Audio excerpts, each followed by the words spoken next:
Hi everyone and welcome to the stream. Oh boy. Yeah, it's working. Okay. Hi everyone and welcome to the stream. Welcome to today's fun times. A glow fun. Who knows? We're just going to have a great time figuring out how to do all the things, see the things, and the such. So, welcome everyone. I think we're on a little bit of a delay. So, just wanted to say thank you all so very much for joining me, being here, engaging, having a ton of fun. I have a great list of stuff that we kind of have planned here for the day. So, I'm excited. I hope y'all are excited. We have a bunch of stuff: Bigfoot, werewolves, UFOs, little people, or like the little itty bitty peoples, and the such who are kind of planning on coming in. Also, if anything is going wrong, you guys could let me know. Because my thing right now is, can you guys see me? Am I? Hello? Can you guys hear me? Uh-oh, this isn't good. Hello? Into the great beyond? Can anyone hear me? Hi. So, something just went wrong on my back end, but, hi everyone, again. So we're just gonna keep pushing, having a good time. So what I wanted to do here first with everyone is big things. We're going to start off, I think, with our lovely, lovely, beautiful, gonna kind of just go into and see what everyone wants to kind of discuss or see.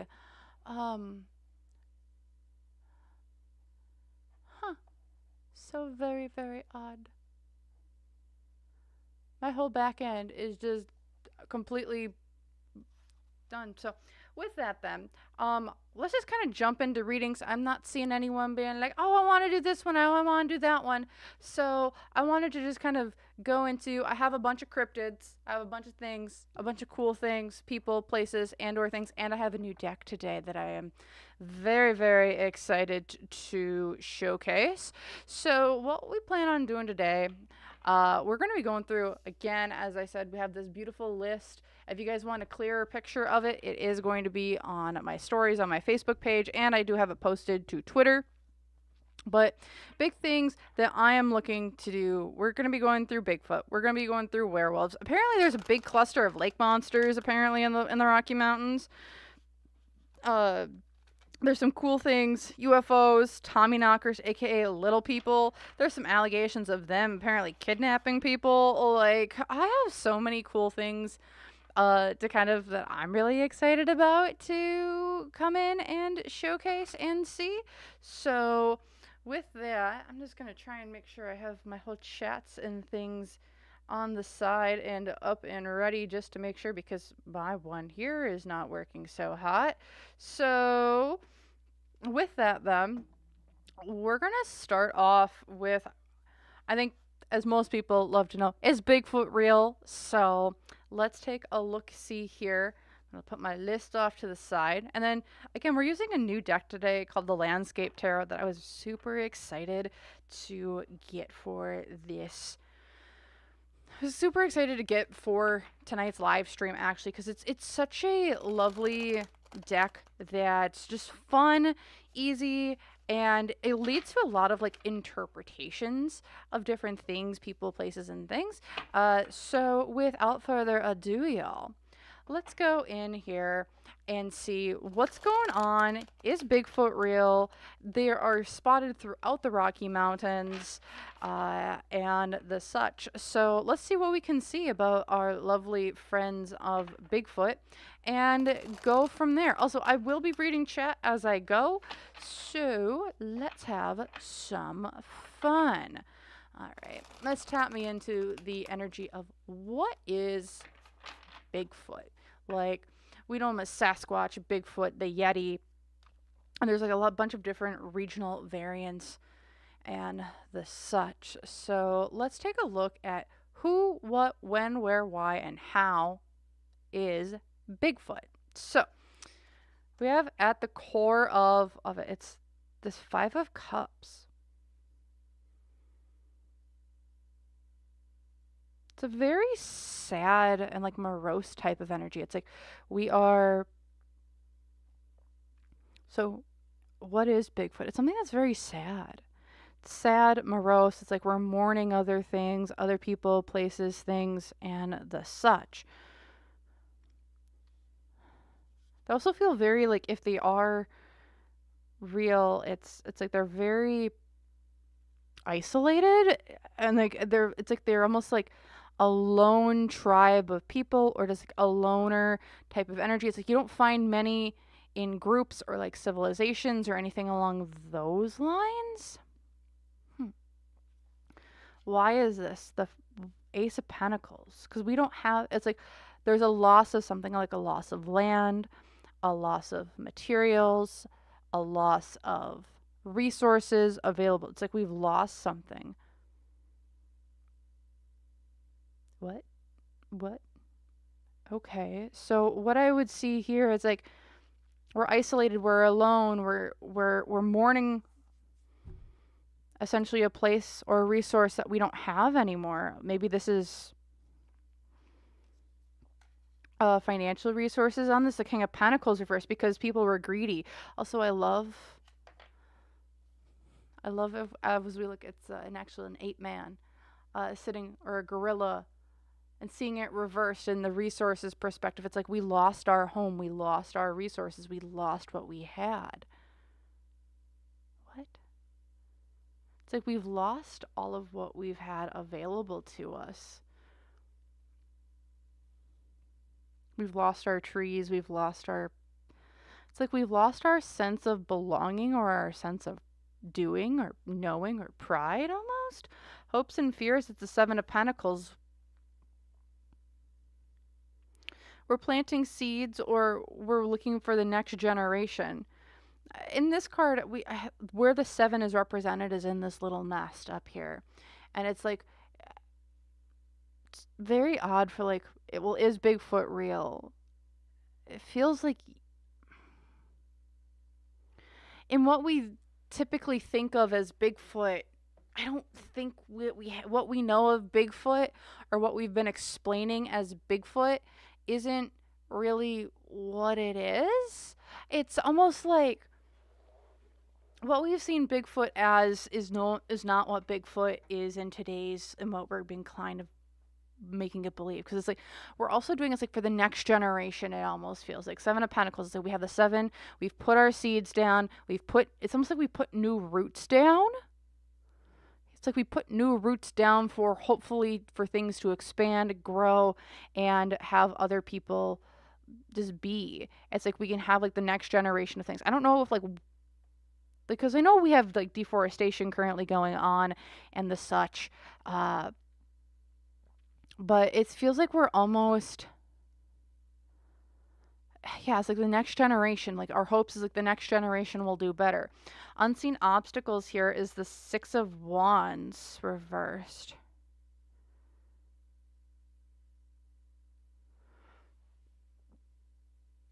It's like our pride, our ego. It's like maybe we've trusted the wrong people. We've trusted the wrong things. But it's also like what we thought, or it's like we put the cart before the horse type of energy. With 6 of Wands reversed. Yeah, it's like we don't we're also getting taken out of our home, out of our villages. I don't know, is like Bigfoot like something that like goes between one place and another, and like where they originally were, they couldn't be anymore, and now that they came here trying to start the next generation, it's like we've lost land, we've lost resources, we've lost where we were, we've lost the homeland. Yeah, it's like we lost the homeland. We're now trying to start the next generation of things going on, because the unseen obstacles, so we can't go back to the homeland. We can't go back to our villages, our peace, where we were at. The other challenge here is the 2 of Swords.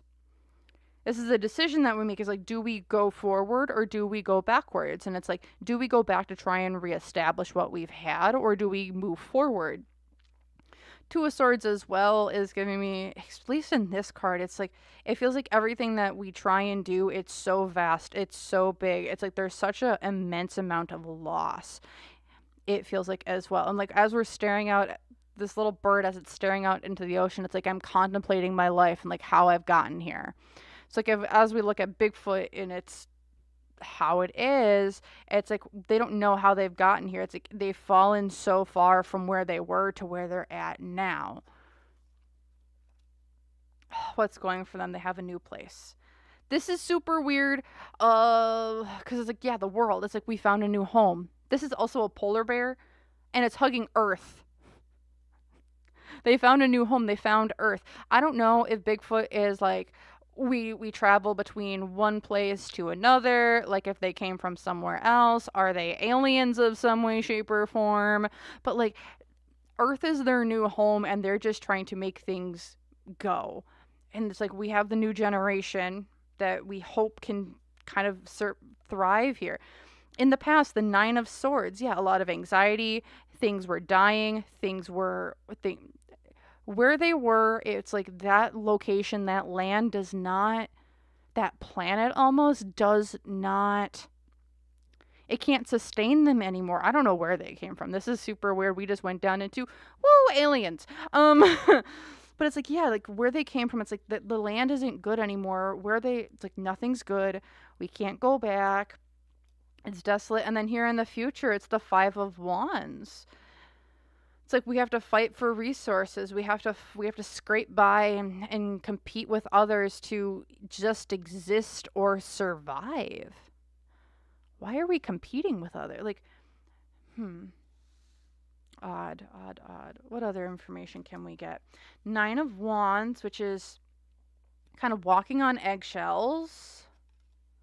With the Queen of Swords, it's like we have someone who's like, there's wisdom, there's words. It's like, yeah, it's like we're walking on eggshells, but now we're trying to be guided into a different direction. Someone who's wiser.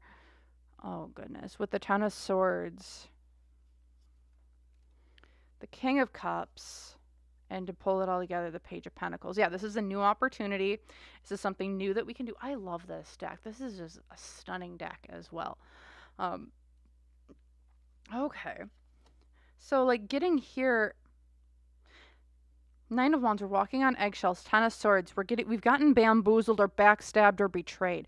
I don't know if this almost feels like the story of how they got here. It's like we have the King of Cups who's trying to lead us with kindness and compassion forward. We have someone who's like a Queen of Swords with like wisdom, who's trying to also get us to where we need to go, to start something new, to put our roots down somewhere else. It's like we're walking on eggshells. It's like, I almost wonder. Also, when I saw this Ten of Swords, it's like, we need to escape. We need to escape and leave and get out of here. This also reminds me of, I don't know, like, why I'm thinking, like, experimentation. But it's like, with all these, it's like, we're in a conservatory, but then it's just feathers.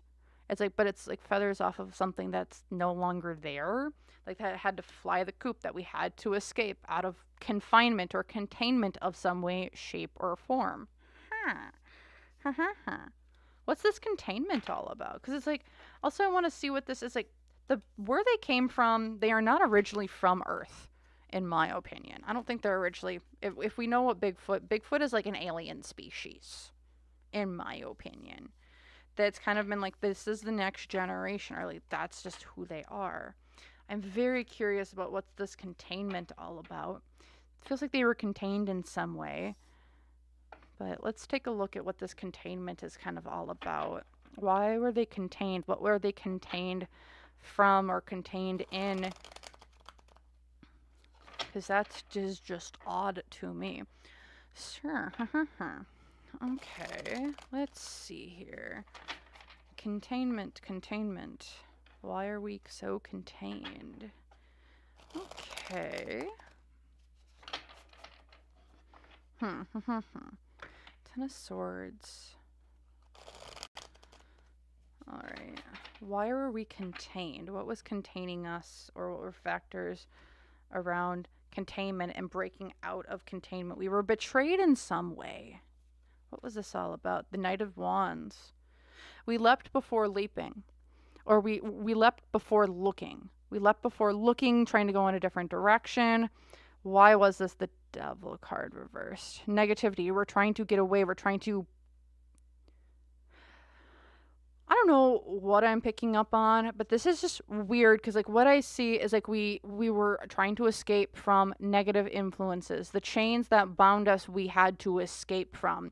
And escaping from this confinement, it's like we landed in a new place, but this place, yes, is good, but I don't know if it's healthy for them. Because also the financial influences here. It's like, yeah, we wanted to go to something that was going to be more fruitful for us. The old land was not good. The new land, the earth, is good. They were trying to escape negativity, or I almost think people that wanted to maybe enslave them. Was very odd. Hopes and fears, the Nine of Swords reverses. Like we are going to escape. Yeah, it's like we're going to escape all the negativity. We're going to escape the worry. We're going to get away from the land that is not good, and we're going to go to the land that is good. Unseen obstacles, though, the King of Cups. Someone bamboozled them into thinking, oh, this is much, where we're going to take you is so much better, or where we're going to go is so much better. But in reality, it's like they're being used for something. It's like they went in from, it's like they were promised freedom from one aspect, but in reality, they weren't ever granted freedom. It's like, there are people that are continuously being used over and over and over again for someone else's higher power. Because here, the other challenge, the Four of Wands. Is Bigfoot like, I know we've seen them as like nomadic, or like how we've seen them as nomadic, right? It's like they never stay in one place too long, houses, but it's like, that's the challenge. Like, this isn't a nomadic people, like initially who they actually are. And like I said, maybe I'm not picking up on Bigfoot. I don't know what I am, but this is what we're going for, and this is what we're at. But again, it's like the Four of Wands. It's like, we have to keep uprooting ourselves and moving to different locations, uprooting ourselves and moving to the next location. It's like they're nomadic right now, but that's the challenge. They aren't a nomadic people at the base or the core of them. They are not a nomadic people. It's like they like having home, they like having structure, but they aren't a nomadic people, but they're being forced to. What's going for them? The Star.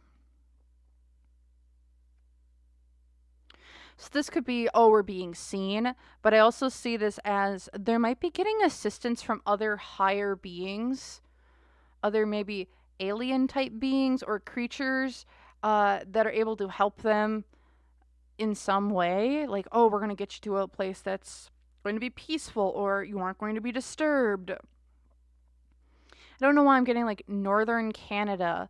It feels like northern Canada is like a safe haven for them. It's like we can be who we need to be. We don't need to move around so much. We can actually have stability.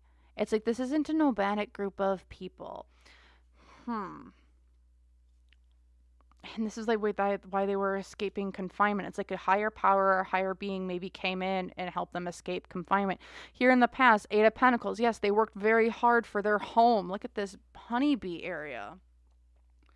Like, look at those bees. Look at those. They made a giant home for themselves where they're able to harvest, live, and thrive. So it's like in the past, they had a civilization. I'm going to say it. They had a civilization that they were hunkered down. It was their home. It's where they did all their bases and operations out of.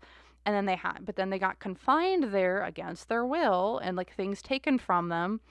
And then they had to leave from a higher power to, I think, Earth. And then here in the future, the Seven of Wands. It's like, we had to defend ourselves. We had to leave. I also get here, it's like this looks like a portal, even though I think it's, if I'm not mistaken, it's the lunar eclipse. But yeah, it looks like a portal to me. It's like we knew our world was, look at this. It's like the glacier's been melting. And it's like our world is so narrow now. It's like what we had, our land is no longer. Like what we had available to us is no longer. So it's like, are we going to jump through the portal or not? Are we going to jump and try something different? Because look at, there's no ice. It's just this one little pillar. It's like we were confined to this little piece of land. Are we going to take the opportunity to go to somewhere different where we can maybe have a better life? Ooh, interesting. Okay. So, I want to know, why is it so hard for us to capture them on camera? That's kind of my next question. Why is it so hard for us to get them on camera? Because we've had so many, there's been updates in pictures, there's been updates in technology. Like, how is like the best film that we have still the Patterson-Gimlin film from the 1960s? Like, how is that? I have questions, because it's like we're expanding more and more into the wilds of the unknown, and how do they also just keep hidden as much as they do? Let's take a look-see here. Give it one more great big shuffle, and then let's take a look. Ooh. Okay, let's take a look. Why are they so hard to film? The Knight of Pentacles reversed. Because we only see, what? It's like we only see the illusion of them. We don't see them, but we see the illusion of them. What?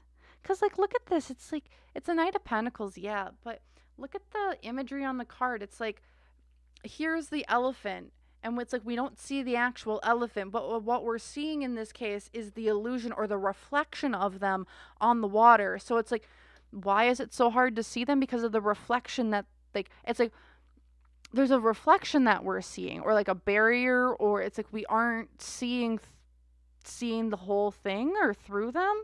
Why is this the Knight of Cups? It's because they're in two places at the same time. Look at this too. It's like we have this duality as well. It's like we have the thing we have the top, and then we see their shadow on the bottom. Like, because what we're seeing here on Earth is the shadow, and we aren't actually seeing the creature. That's why it's so hard to see them. It's like we're seeing the shadow or the reflection of them from someplace else. Financial influences on it. It's the Two of Swords. It's like, yeah, and this is super weird. It's like they live between two worlds. It's like they can come between ours and another. This is really odd and really weird. But like how I see it is like we live in, it's like I don't know if there's like a dimension or like a, it's like we can go from one dimension to the other dimension, and it's like, so like what we see on this side of the of like the doorway or like the veil, it's almost like a veil, whereas like we see one version of them on the veil, but like the thing it's like they're master illusionists is what it gives me. It's like they can manipulate the time space continuum, and it's like they can make things appear and disappear rapidly. It's like we are and I don't know if anyone's gonna get this reference, but if anyone remembers in the Charlie Bone series, there's, oh, I forget her name. I think she was in like the artist or painting group, but then in like the later books, it's like revealed that she's like an illusionist, and it's like I can put up a veil, and in this veil, like I can project onto this veil that I put on anything that I want. So it's like, you want to walk across this road? Okay, I'm going to put a veil up, and instead of when it goes across the road, you're not going to see me, but you're going to see a moose instead of me going across the road. And that's what it kind of feels like. Very niche reference, but that's what I get. And I can't remember her name off the top of my head. It's been a while since I've read the books. But that's what it feels like. It's like they put up an illusion. Yeah, they cast an illusion, and it's like you just go. And like the people who can actually see past that illusion are like, I don't know if they have like the gift of sight, or if they have like gifts of the oh, what would you call it? Like psychic gifts or the such, where they can see past the veil. And when it comes to the camera, why can't we get it in the cameras? Because cameras don't pick up those illusions really well. And it's like the older the technology, the easier it's like the less energy put into the capture, the less likely it is for it to get wonky or funky. And that's why I think older technologies work better than, say, like newer ones when it comes to like capturing weird, magical, or something and or phenomena. Okay, hopes and fears, the King of Cups. We come in peace. Also, King of Cups, this is an octopus. It's camouflage. They just want to stay camouflaged. They want to stay hidden. This group, it feels like, I'm seeing like a tree. You know how the Ewoks in Star Wars, and they have like their tree cities. That's what I see. Also, oh goodness, Chewie. I forget what Chewie. Oh, Chewbacca. Gosh, I forget his race. Forgive me. At least I remember the Ewoks. But it's like, I think they also had like tree dwelling civilizations and the such. And it's like, that's what I see them in. And I'm wondering, even here in the I don't know if they have them in the United States. No, it's too crowded. But like northern Canada, it's like they have communities there. In my opinion, like there are actual communities there that they just, and it's like, and like if you would do like a satellite vision or satellite thing or something, put that up, you would never see it, because it's like they are master illusionists. It's like they can cast a veil or almost like a bubble over their civilization, their village, and so no one's gonna know that they're there. And like, man, I would love to actually know how they do it, because that just seems fascinating. It's fascinating that they're able to get people, places, and things from one place to another without being seen, and having it affect cameras, and cameras can't pick up on it. Unseen obstacles, the Ten of Pentacles. They are losing space. It feels like it's like they're very wild. They're wild people. But it's like the forests reversed here. It's like we're losing space. We're losing forests. We're losing territory, essentially. We're losing territory to other people, and that's becoming a giant obstacle. It's like and it's almost like we get our power from the earth as well. And in getting our power from the earth, as the earth is kind of destroyed and forests and growth and greenery is kind of going down, I think it almost affects their home and their long-term success of being here. The other challenge, yeah, they are just losing territory. They legitimately are losing territory. They are losing space to do things. Remember, this is a polar bear. Three of Swords is like heartbreak as well. One, we're losing space. Two, I almost feel like they're being hunted for sport, is what it feels like. It's like there are people that know. You can't tell me that the government doesn't know about this, in my opinion here. And I think they get hunted for sport, because like, look at this, and like all the red around them too. It's like they're damned if they do, they're damned if they don't. It's like we're losing our space, we're losing our territory, but we're also getting hunted by other people. It feels like there are elites who just want to go Bigfoot hunting, and so they lose people every year because people just want to go Bigfoot hunting, because it's such a, oh my goodness, like I can't tell the, oh god, I don't know why, but I think this is disgusting, but like I do see trophies on walls. There are people, it almost feels like, that use them as trophies, and there are in like upper echelons or the elite, there are people who have stuffed them. They have. Oh god. No, it does feel that way. And I am not happy about that. Think about it if someone did that to your family member, okay? Not okay. What's going for them? The judgment.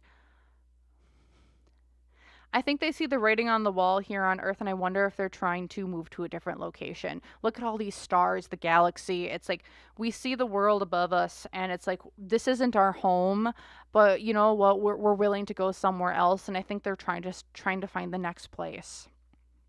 Again, this species feels like they just haven't not been able to get, not a species. This group, this civilization has not gotten a break. And judgment, it's like I think they're willing to leave and want to leave as well. Excuse me. Here in the past, the Justice card upright. They fought for everything that they've had. Look at the salmon. It's like we're fighting to get back home. We're fighting. We're fighting. We're fighting. We're fighting. We're fighting to get back home. This is also Earth.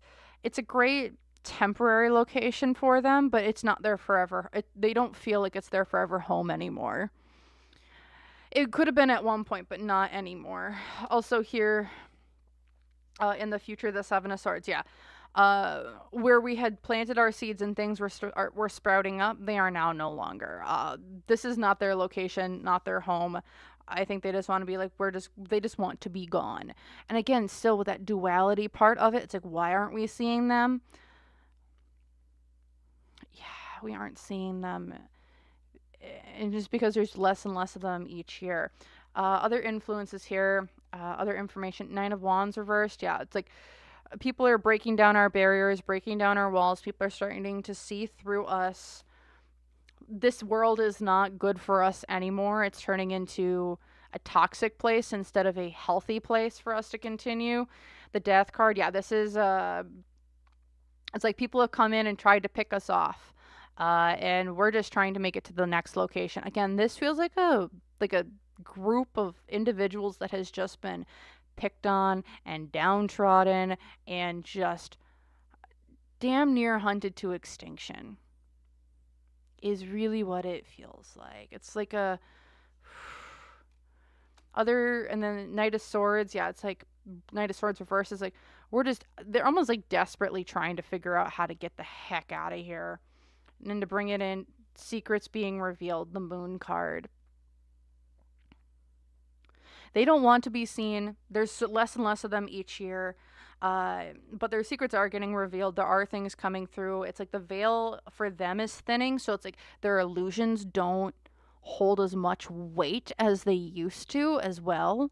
Because, I mean, as we look at it, we look at where there's a big transition right now on Earth with the planetary alignments of like, we're moving into a more collective society, right? So like we're shifting away from like maybe the individualism and the capitalism part with like Pluto in Capricorn to Pluto in Aquarius. And it's like the veil has been shifting and thinning where things aren't as black and white anymore. We are starting to see through things and what people have to show them. So interesting. Also, I think that relates to Bigfoot too, where it's like the veils that they had just no longer frickin' work. Or if they are working, like more and more people are starting to see through them. So they see them and it scares them because like our protection comes from not being known about or not being seen because that's what it is. Also, I'm getting, is there anything in Siberia with them? No, Siberia's got its own monsters.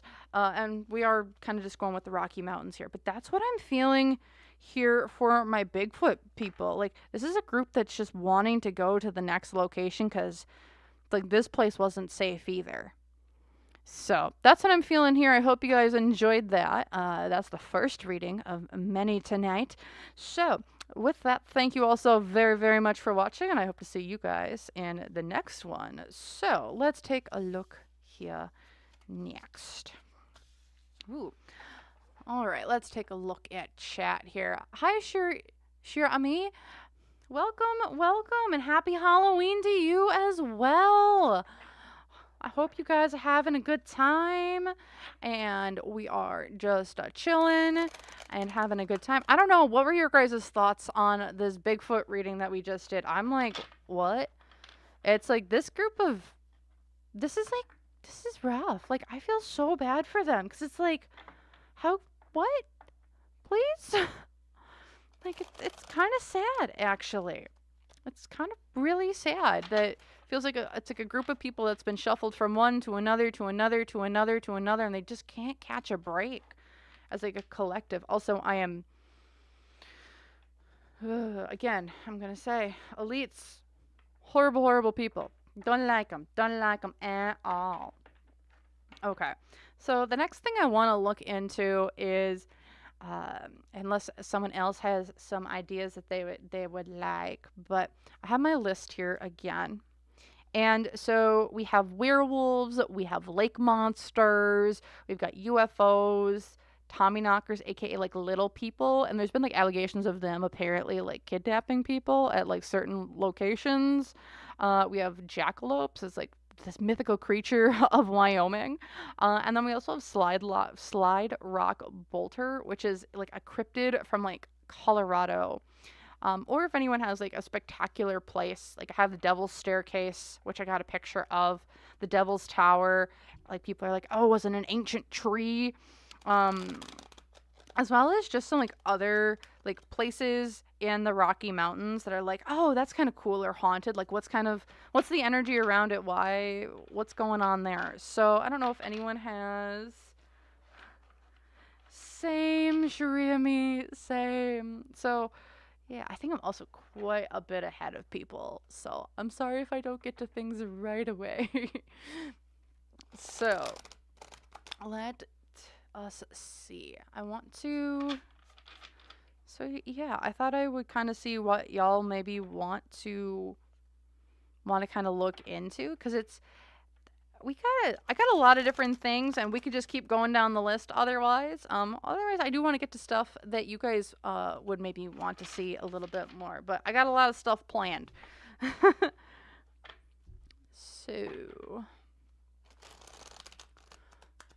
also happy Halloween to everyone, and thank you for joining me for your Halloween. I hope you've had a great one, or if you're out just having a good time, or if you're like me and like I just want to stay in tonight, just welcome. So just gonna keep her going here. So I'm gonna give it just a few more minutes, or a couple seconds here yet. Otherwise, I think we're just gonna go straight to werewolves. So I have this story from Bozeman, Montana that when I was doing my research, I was going to Reddit, because who doesn't go to Reddit and look up things, right? So I went to Reddit and I was like, okay, Rocky Mountain cryptids, ... Reddit. And here we go. So one of them was in Bozeman, Montana, and this was a experience that an individual had there. If I remember, I'm going to try and link the article or the post where I found it. And the guy was talking about, like, he's been an avid hunter for a good deal amount of his life. This is something that happened about maybe 10-ish years ago, maybe a little bit less. And it's like they had this creature roaming around Bozeman, Montana. It wasn't a dog, it wasn't a wolf, and it scared the living daylights out of almost everyone that it encountered. And people are like, is it a werewolf? It wasn't an actual wolf, but was it like a werewolf? You could hear it growling and snarling throughout the entire town, apparently. And it was just affecting everyone. And so I'm like, oh, we can take a look at that. That's kind of fun. They call him also the Bozeman Beast. So I'm kind of curious. I was like, this is a cool story. It seemed accurate-ish enough. And yeah. So let's take a look here.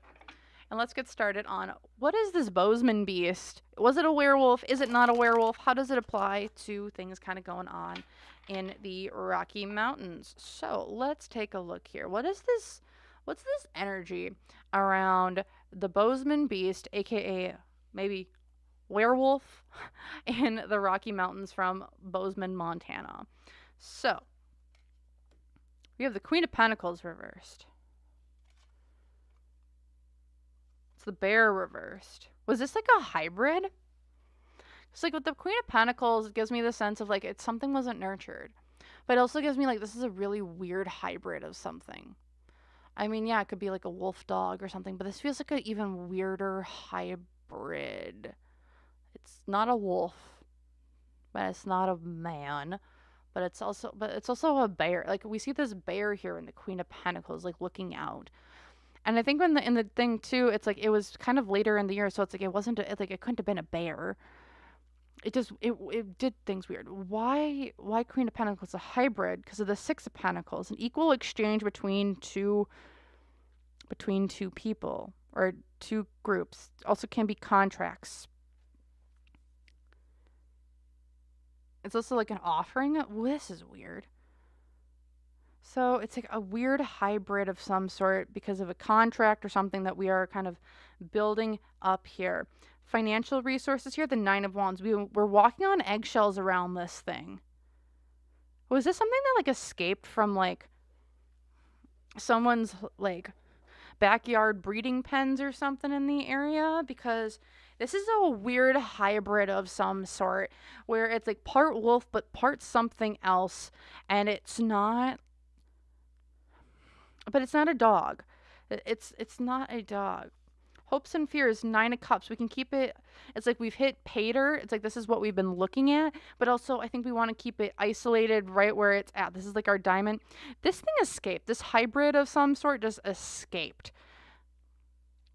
And got out of its pen. Got out of its pen and it went somewhere where it could be safe. This thing is so smart as well. Whatever this hybrid is, it's super intelligent and very smart. Very, very smart. Which is weird. It's a very weird. Unseen obstacles that it couldn't blend in either. What? But this is also just be like it's emotionally manipulative. It's not blending in. It's trying to blend in. It's like bullying other things. The other challenge here is the Ten of Pentacles upright.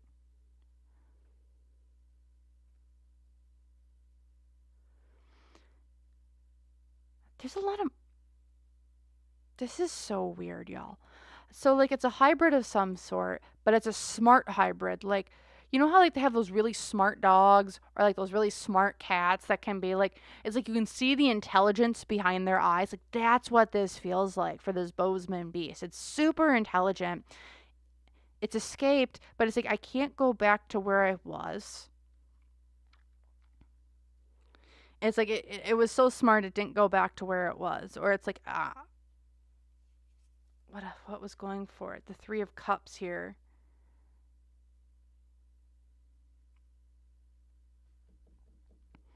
This is super odd. So it's a hybrid.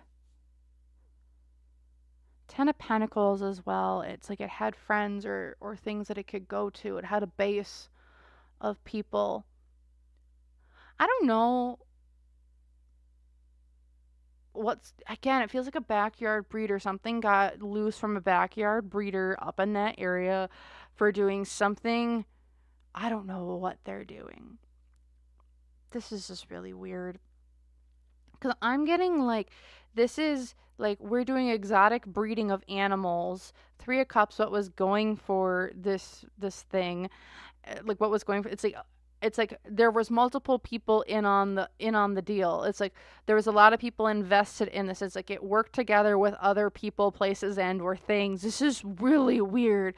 And also I still get, it's like it has a ton of intelligence. Like I don't know if they could talk, no, but like if you could communicate with it extremely efficiently though. Like this is weird. Like you would say go, like you would give it complex instructions. Like you could give it complex instructions and it would go do it. It's like, I need you when the sun hits the top of the ridge, I need you to then go and drop the pulley that releases 3 different bags one's full of like toys, the one's full of like meat and carcasses, and the other one is I don't know, a pack of some sort. And I need you to grab the yellow pack with, yeah, it's like one, and there's like 3 backpacks. And I need you to grab the blue backpack that smells like X, Y, and Z. Because it would drop 3 things, and it would drop 2 blue backpacks and a green backpack. One smelled like meat, and the other one smelled like perfume. And it's like, I need you to grab the one that smelled like perfume. This thing is super intelligent and really smart and weird. In the past, the 7 of Cups reversed. This, whatever this thing is, was built and bred for one reason or one purpose and one purpose only. However, it's like the thing was too smart for its own good and got out. Very odd. And then here in the future for it, the Magician reversed.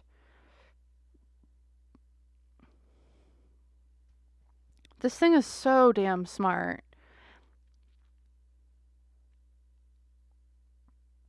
With the Magician reversed here in the future for like the Bozeman beast or the werewolf, like, it's a hybrid. I can't figure out what the other part of it is, though. It's like I'm looking at it and it's like, it's a very weird hybrid. Maybe it's an exotic animal from over in like like from like the Eastern Hemisphere that like it was bred with. I'm hearing no, but it's like there's something it was bred with, whether it was a wolf or a bear, and it's just like thing's so wicked intelligent. It scares me, actually. The Magician, oh, that's what it is. Magician here in the future, it's like I know when things are coming after me. I know when things are going this way or that. I know when to avoid and when to engage. Also, I think it's great at distractions as well. Like, what I'm seeing is like someone wants to go and get it, and then it's like somehow this thing has like built up like a booby trap, where it's like someone like some falls into a hole as they're following it. Oh, this person gets into a snare and is somehow 30 feet up in a tree. Like, this is super weird, and I don't 100% get it. Let's take a look at just some additional information here. The Hanged Man, yeah, I'm seeing things from a new perspective. Yeah, I got out of this thing. It's like I got out of what I was being trained to do. Is there some sort of like weird military thing going on up there that they're like breeding certain things for?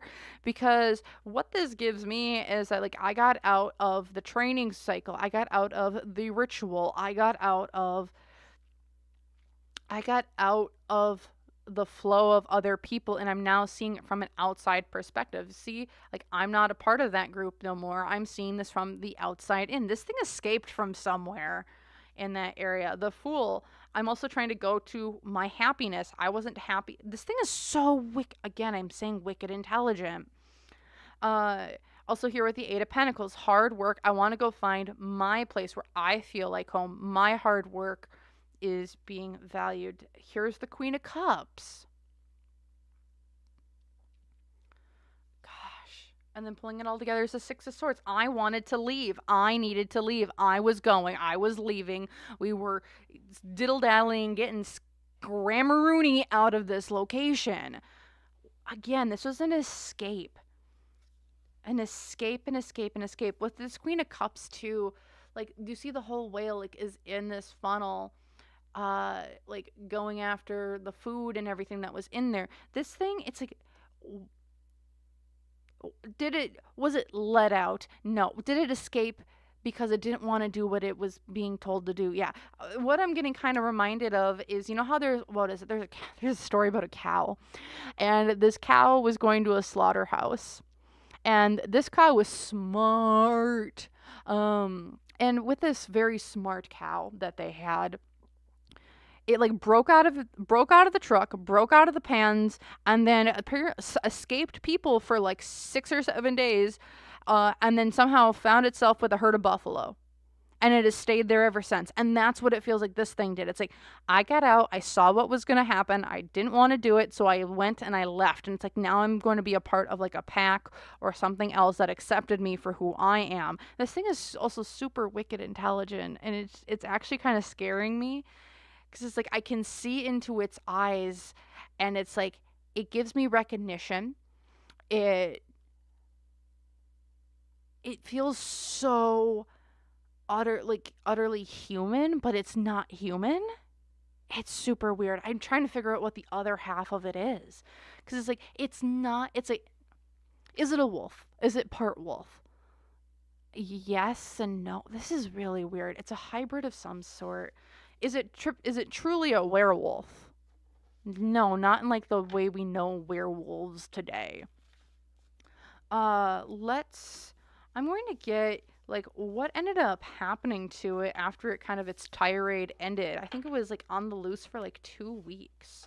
So, let's take a look what ended up happening to our Bozeman beast.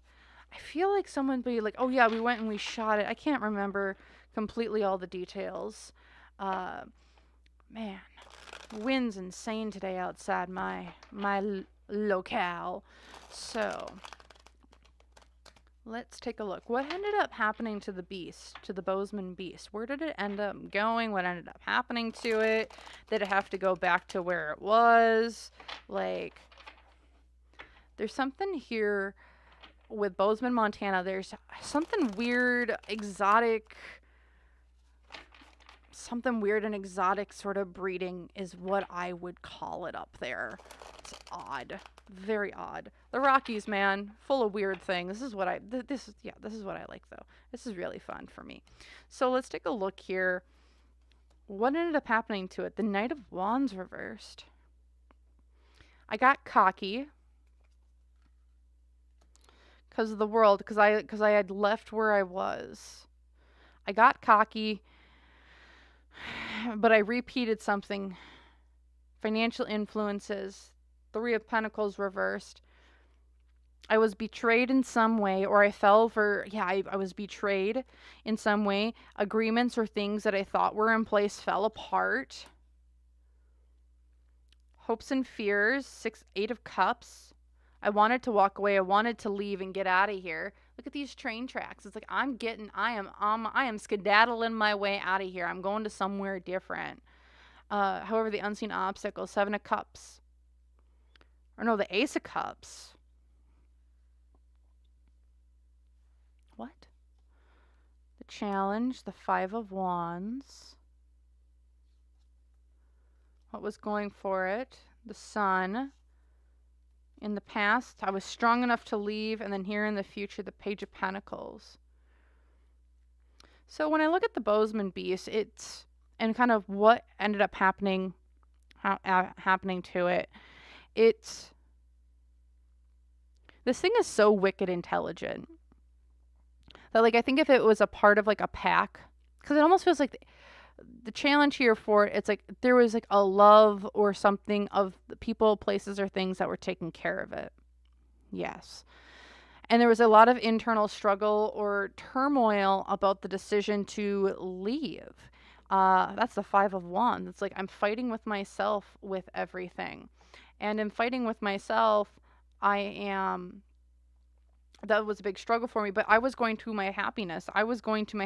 Being happy, being free. I was strong enough in the past to get the heck out of where I was. But here in the future, the Page of Pentacles, it's like things didn't pan out for them as I think it wanted to. There was some disappointments in like going out to the great beyond. Again, I don't think, if I would like gather where it ended up is not far from where it started. If we're looking at it, oh, it wanted to go see the world, try different things, experience new things and people, places, and or things. It's like, no, it really kind of just stayed within about 30 miles of where it was born, and where it expired was in like within a radius of 30 miles of where it was. It's like it never got out to see the world. It never got out to experience new things. It never got out to be something different. It really just stayed kind of where it was at. It also feels like a very short-lived experience that they had. Like it didn't last long outside of the walls. It didn't last long outside of the walls. I see it like getting cocky, and it's like it was like running across a field after something or someone that it loved, and they ended up, it's like a trap, like a pit trap, or like its leg got caught in something and it was just expired at that point in time, is what it really feels like kind of happened. And it's like it never really got to go out and experience things and do different things of which it wanted to. Very odd, very weird. Again, I don't know what sort of breeding program they got going up there in Bozeman, but it got out and it was super smart. It's like one of the smartest ones I think that program or thing or place that it ever produced.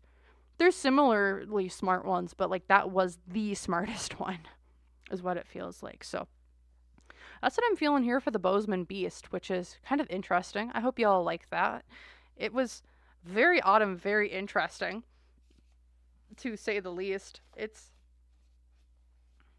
yeah, like, again, it was a very short-lived experiment. Actually, hold on. I want to look at this breeding program. What's that all about? I'm sorry. Now I'm going to be nosy because I want to be nosy. All right. I hope y'all are ready or like this too. But yeah, let's take a look here at the boat. Let's take a look at what's this breeding program all about? What is this breeding program all about? I'm very curious. Like, is this a government institution type of thing? Is this just someone doing weird stuff for, like, sport hunters? Like, what is this? Like, what's the breeding program that it was? I feel like it was a breeding program. Maybe I'm wrong. But what was kind of the energy behind it? Because I'm curious. Very, very curious. Let's take a look. Alrighty, let's take a look-see here. What's with this program? What's this energy? So it's something we've had to walk away from emotionally. We've had to walk away from something that wasn't for us. We've walked away from something. Why? Because we were super happy or we found happiness other places. What's with this breeding program? Financial influences as well. The Seven of Pentacles. This didn't pan out like we wanted it to. Hopes and fears, the Nine of Wands reversed. We're going to have to come out and say something. Or unseen obstacles, the world. We were repeating cycles. The other challenge here, things didn't pop up like we wanted to with the Seven of Swords. Or Seven of Swords, we couldn't get away with things like we wanted to. We couldn't get away. It's like we were getting caught in what we were doing. There's the Justice card. Wait. In the past, the Judgment, and in the future, the Knight of Swords. So what was this breeding program? This is something that they had to walk away from because it's like whatever was going on, I feel like they were found out. I don't know if there's been any, like, up in that area. I'm not originally from there, but if anyone's originally from that area or knows any information, it feels like there was a big bust of some sort that happened up there, whether it was like illegal breeding, illegal hunting, or like tax evasion or money laundering or drug running. Like there's like that was like the initial part of it, and then there was like this underground part of it where I think they got caught. I was also getting brought back to like the Tiger King. I don't know if people remember Tiger King. It took 2020 by storm.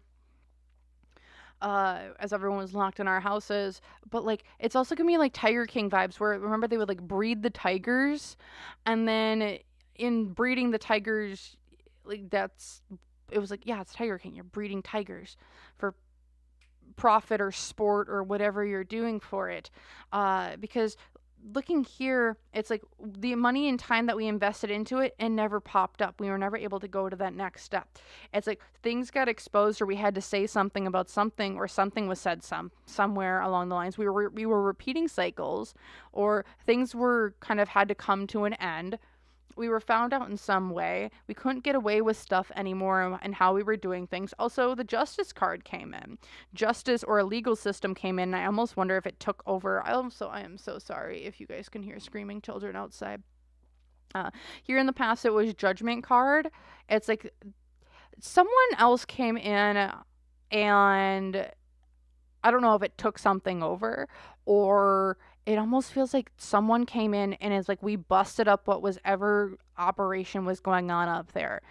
I almost wonder if like the Bozeman beast was like something that was shipped in from breeders elsewhere to be a guard of sort for whatever operations were running up there. And there was mishandling of the guard and it got out and escaped. It got out and escaped. It might have just wanted to go home.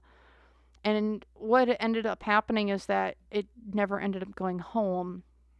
As here in the future, that Knight of Swords as well. It's like they tried to fly the croup real quick, but they couldn't. Whatever was going on up there, it's like whatever the Bozeman beast was, it was like attached to a different type of underground seedy organization, and it almost it was shipped in. It was shipped in. Was shipped in as a guard of some sort, and I think I probably just wanted to go home. Very smart, very intelligent. I don't know what it was, but it was something that came from below the border. Is what it feels like. It came from below the border. So like Hispanic, like the Hispanic area, Latinx area, is where it felt like it actually came from. So that's what I'm feeling there for the Bozeman beast. If you guys enjoyed that, let me know below. That was super interesting. Kind of wasn't expecting that. I'm like, oh, it's just, I don't know. Maybe we're just gonna have a good time. Maybe it was just a wolf that was like had mange or something along those lines. Like, no, this is a hybrid of some sort. And like, okay. So, thank you all so very much for watching, and let me know your thoughts, opinions, and ideas down below. Also, for those watching the live stream, feel free, if you haven't already, feel free, hit the like button down below. It really helps. Really helps out. Puts out this type of content, my live streams, and has more people see my type of content. So I really appreciate it if you're just watching in the background and just want to hit that little old like button. So thank you all so much for watching, and I hope you guys are enjoying, because I'm actually really enjoying this. I'm having a good time. So, okay, so I'm going to get my list back out here. So, when it comes to our list, what do we want to look at next? So, we've done Bigfoot. We've done werewolves, aka the Bozeman beast. Next, we can try and look into these lake monsters, because man, these lake monsters are interesting. And as I was looking in the Rocky Mountains, it's like you see here, I have like 1, 2, 3. I have 4 different like lake monsters, and like when I'm looking at where these lakes are situated, it's in this like Montana, Idaho area where in the Rocky Mountains. So I'm like, it feels like there's like a almost like a cluster of lake monsters in the area.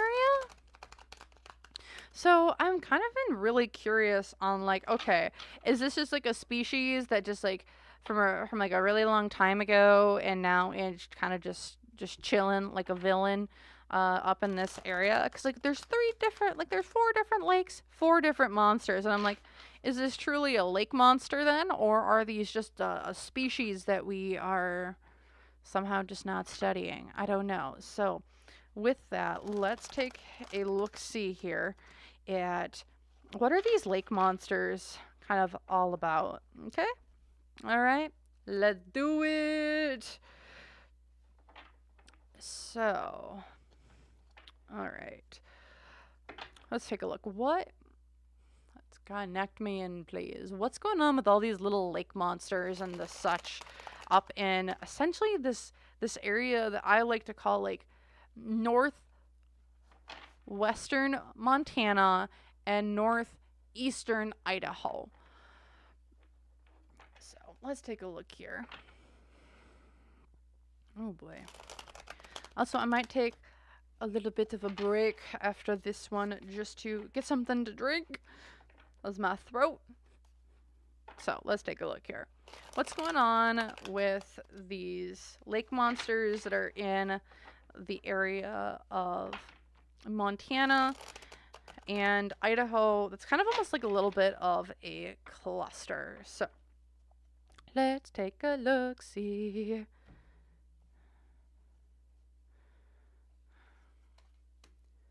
The Two of Cups reversed.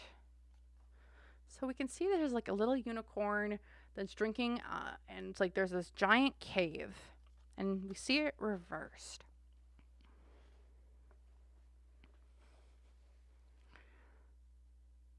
Huh. So when it comes to these lake monsters, it's like these are, it feels like is it a species that's just extremely isolated from the outside world? Yes. Very, very isolated is what I would say. Extremely isolated. And in this isolation, it's like we haven't been able to connect to other people. We haven't been able to connect to other species. And maybe this is like from the Wayback Machine or a way long time ago, because it's like it's also because like with the unicorn here, it's like this is like something really old as well. It's like a mythical once in a lifetime thing, and it's like it's like myth or legend that does have some truth or volition to it, but it's like I don't know if it's like nowadays or if it was like more olden times. Okay, so why is this? The Five of Cups reversed.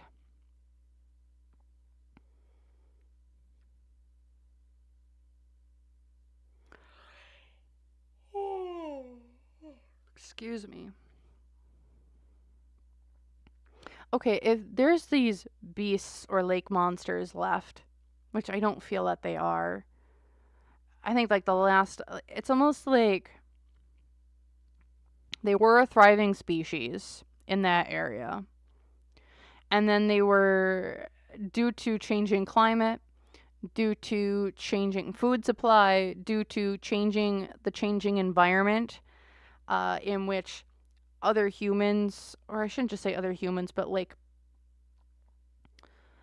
as there was more being dug up, as there was more people coming to certain locations, it's almost like these areas got polluted or things got narrowed down. Food supplies or food resources were already kind of way down, and then like these mythical things of the past are kind of just like brought up here to the future, financial or like resources wise. The Ten of Wands reversed, right? Yeah.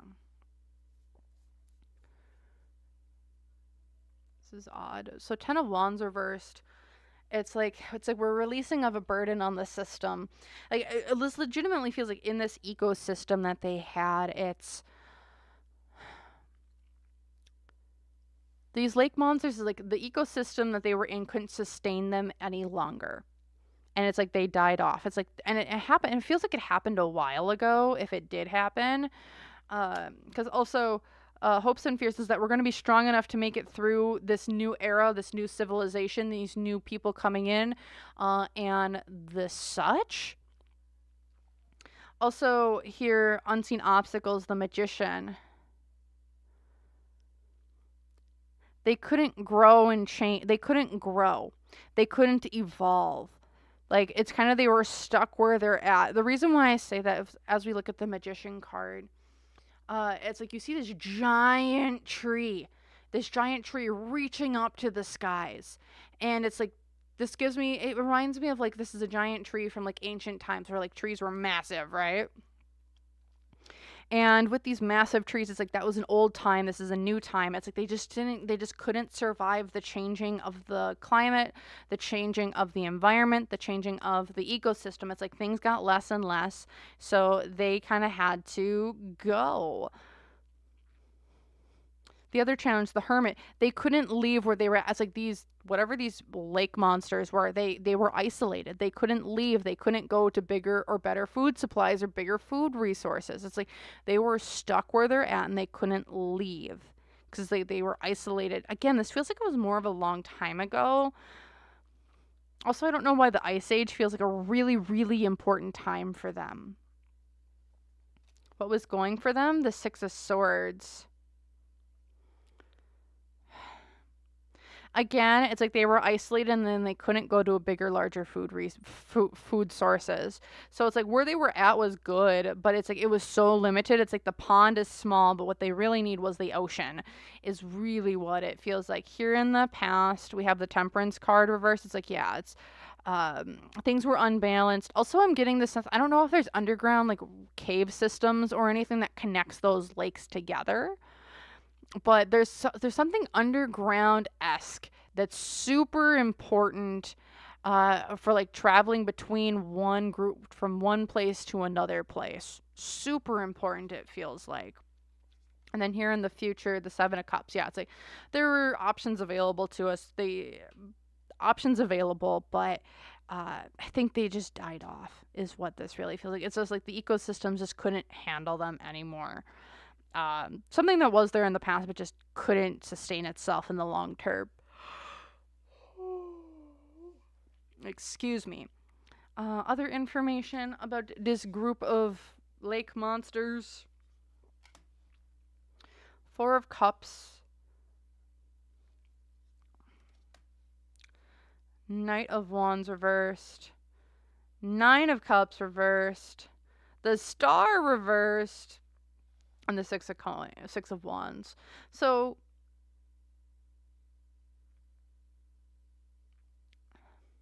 where they're at now, it's like, yes, they've been put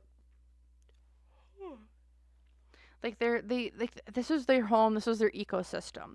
This is the ecosystem that they lived in. However, it's like this place that we were in, there was an illusion. We kind of stayed where we shouldn't have. Again, Nine of Cups.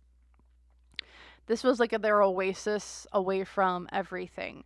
Then they just couldn't get out to where they needed to. This was their home. This was their land. They were in an oasis. That's what it really feels like. These lake monsters or these species, they couldn't leave.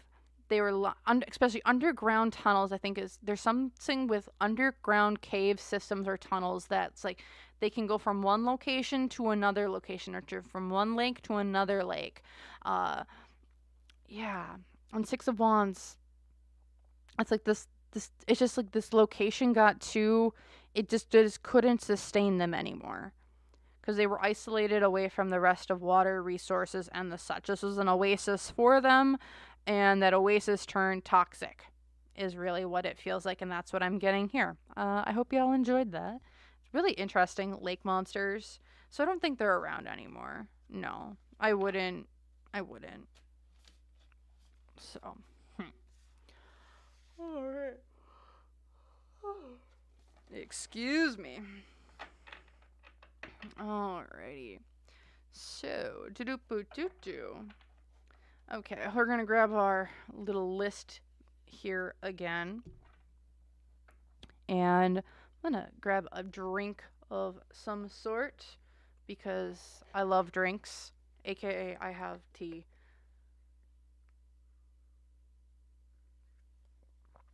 Oh, it's so good. I got this new one. And it's called, so it's Ahmad tea. I'll show you guys. It's Ahmad tea, and I freaking love it. It's mango and lychee green tea, and I have it in my little Chewbacca cup. I can't really do it, but, well, it's actually a Brewbacca coffee. I love it. I got it at my local anime convention a few years back. Love it so much. But kind of fitting, too. It's like, wait, Bigfoot. Chewbacca. Yeah, I'm actually knocking this list out pretty fast tonight, which I'm actually pretty happy about. But so we can go into UFOs next, which I might just do a whole separate video on UFOs because, like, the Southern Rockies, so down in the more in the Colorado area, which is more the Southern Rockies, like there's a ton of UFO shenaniganery apparently about. So if I would, then we can read about that and be like, okay, what's kind of going, like, why is that area so special? Like, what is it about the land, the area that is so special to extraterrestrial life forces? So let's take a look-see here. Yeah, and see what's kind of going on with our UFOs in the kind of like the southern Rockies area, which I think is kind of fun, interesting. And we can see like, why is that area such a hotbed of activity? And I forget, oh goodness gracious. I think it's more over in the Utah area. Actually, let me look it up really quick. Where's Skinwalker Ranch? Because I feel like I've looked this up before. Skinwalker Ranch location. Okay, it's in Utah. Okay. Oh, that's in the Gulch.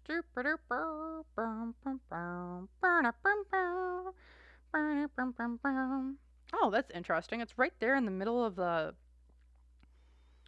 Really interesting. Okay. So, here's the really interesting thing about the Rockies. And I'll even bring up the... I'm going to bring up the picture so you guys can see it. So, this is the Skinwalker Ranch. I think that's the right one. I'm going to triple check before I do it, though.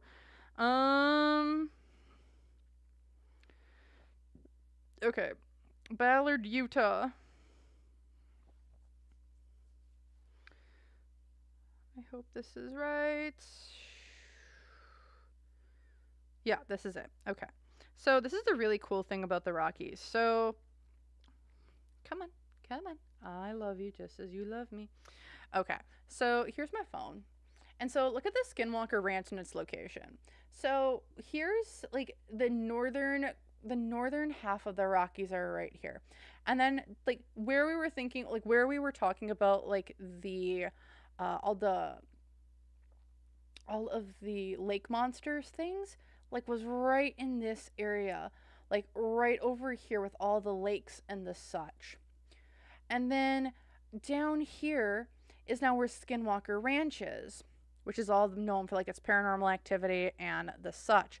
But look, so this is like what they like to call like the north or like the mid Rockies, and then over here by like Denver, Colorado area, that's where they see them as like they call them the Southern Rockies. And between the two of them is where Skinwalker Ranch is located, which interesting, right? So let's take a look. Actually, now I'm really curious because like it's right in that Rocky Mountain range, but it's like it's not like but it's like between the two ranges, right? Or part of the, it's like right between the mid Rockies and the Southern Rockies. So if y'all are interested, let's do something a little bit more about Skinwalker Ranch. I just want to pull a few cards on it just to see what it's kind of all about, because like now that seeing where it's located, I'm like, this is kind of suspicious. Suspicious. So let's take a look here at the Skinwalker Ranch and kind of what that all is kind of looking like. So, alright, I'm just gonna grab some stuff up here so I can do things and I understand what's going on. Because like I said, stuff decides to work when it wants to. It doesn't work when it doesn't want to. So let's take a look here really quick. Let's take a look. What's going on in Skinwalker Ranch and how can, like, what's that land? What's going on with the land there that makes it such a hotbed of activity with the paranormal, allegedly the paranormal, extraterrestrials, and the such. Also, I am...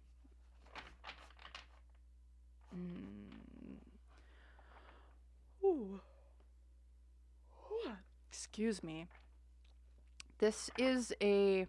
So I've watched a couple of the documentaries about Skinwalker Ranch. I have. And I've also, like, I've seen a few other people do readings. I really can't remember too much of what they said, but all I remember is that, like, I know I watched someone do a reading on Skinwalker Ranch once, and my entire computer glitched while it happened. My entire computer glitched.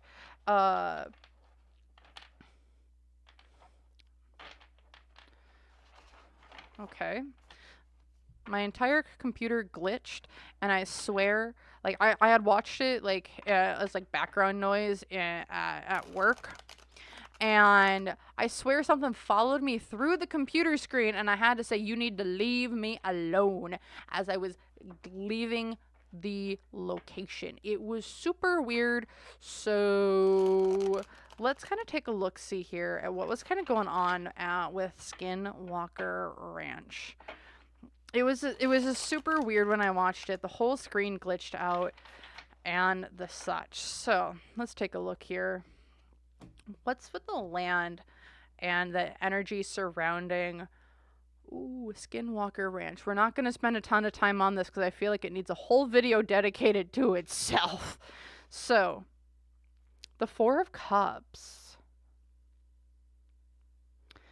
As is below, as is above. This also gives, like, it reminds me of it's like what the Four of Cups. So we see the one that's flying up above, and then we see its reflection down below. This is like a location where it feels like the veil is very thin. Very thin veil of where if you guys had seen the Knight of Pentacles from the Bigfoot reading, it's like they could control it more because it's like a more tangible thing, right? Here though, it's like as is above, as is below. There's a sense of it's like there's energy up in the air, which if I'm not mistaken, they did some readings about like a mile up into the air and they were getting like really weird energy readings. So like EMF detectors and the such. So like seeing this as like something this is like connected to something like a little bit higher. It's not like an earthbound magic almost, or energy, I should say. But with this Four of Cups at the center of it all, like with the land, it's like as is above, as is below. And it's like there are reflections. It's like there's almost like a veil, or it's like wherever they are, that location, it's an easy location to go from one place to another place. It's like, some people would be like, it's easy to jump between one dimension and another. That's what it feels like. It's an area where it's the veil is thin and you can easily see things, and things are easy to cross over things are easily crossed over from one place to another and back. Why is this? The Five of Cups. There's a lot of sorrow around this land. I don't know what happened to it in the past. Ooh. But it's giving me the sense of like what this location, the Skinwalker Ranch, it's very solemn. There's a lot of, I feel like there's also like a lot of individuals with unmarked graves there for some odd reason. A solemn energy of sorts with people in the energy of the land of Skinwalker Ranch.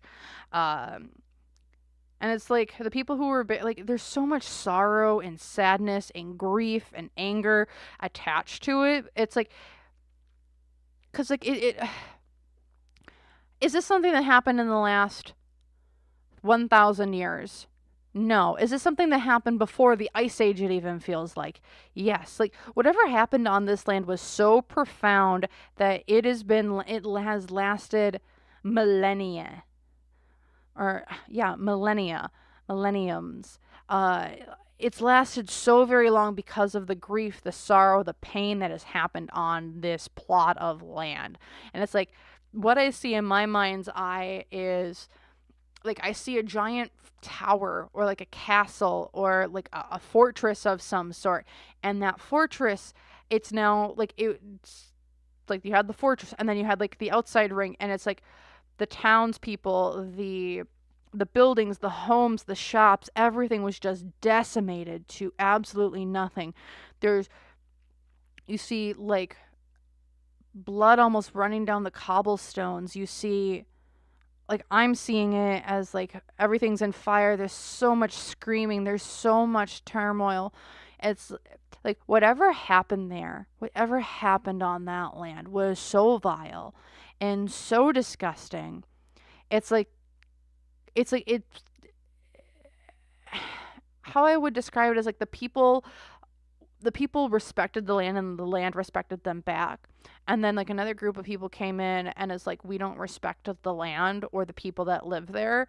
And in doing so, it tainted the land almost forever, is what it feels like.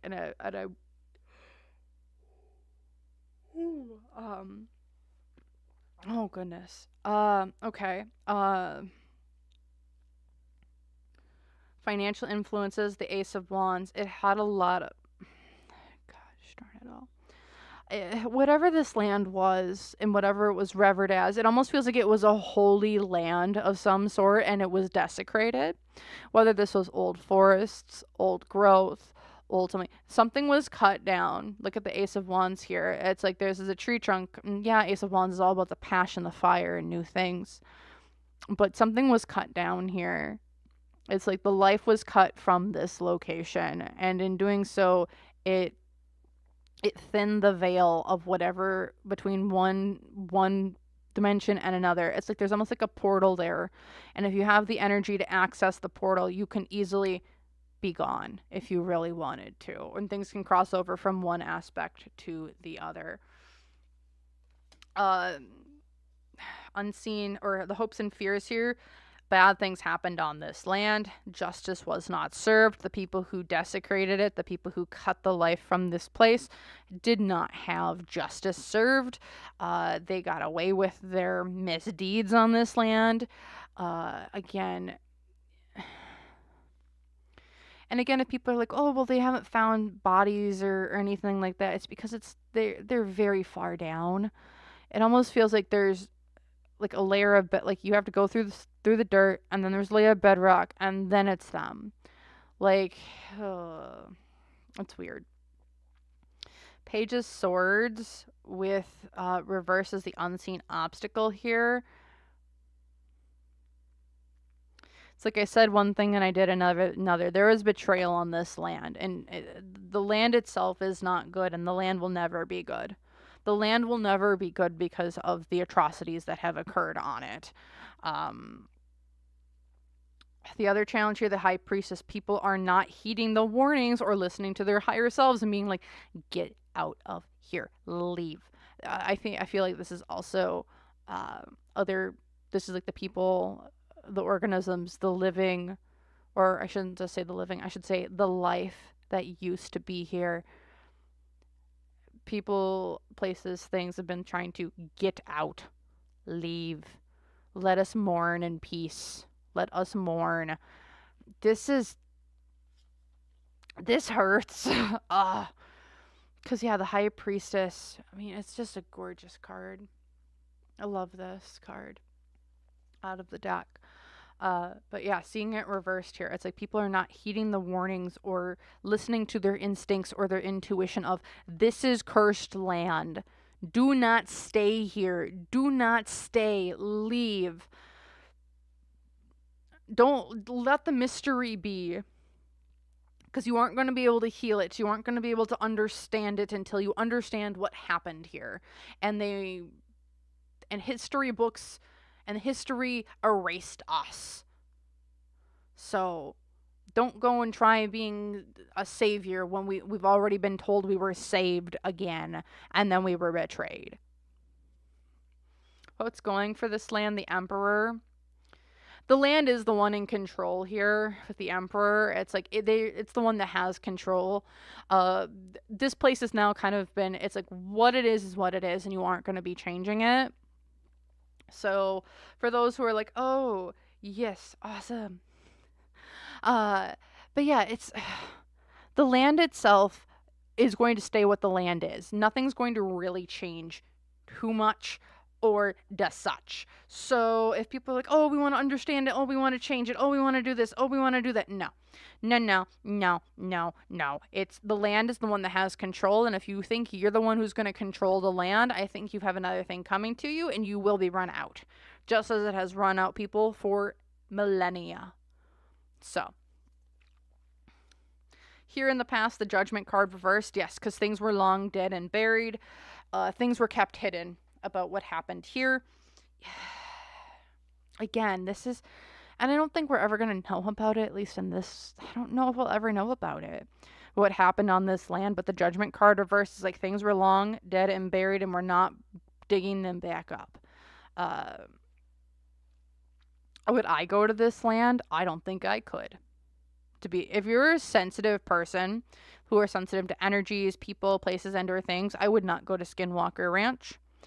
if you did, you better have something going on because, or some sort of protectional words, because the energy there is heavy, it is dank, it is dark, and you just need to be very careful with it because I feel like it could drag you down very quickly. Also, for those who might like get visions or the such, this is a place where you can get a very, very intense visions of what happened here because it is such, whatever did happen was so intense and so messed up. Here in the future, the Ten of Pentacles reversed. It is still a portal. It is still a gateway between one world and the other. Ten of Pentacles, look at this doorway between one aspect to another, right? I don't know what's going on with the land at Skinwalker Ranch or who's kind of going with it or who's been the one who's like owning it right now, but I do feel like it's going to get closed off here soon because of, I don't know, instincts or dreams or visions or the such, but I don't know if people are in there right now, like being exploratory and the such, but it feels like it's getting closed off. Whatever doorway is there, it's getting closed.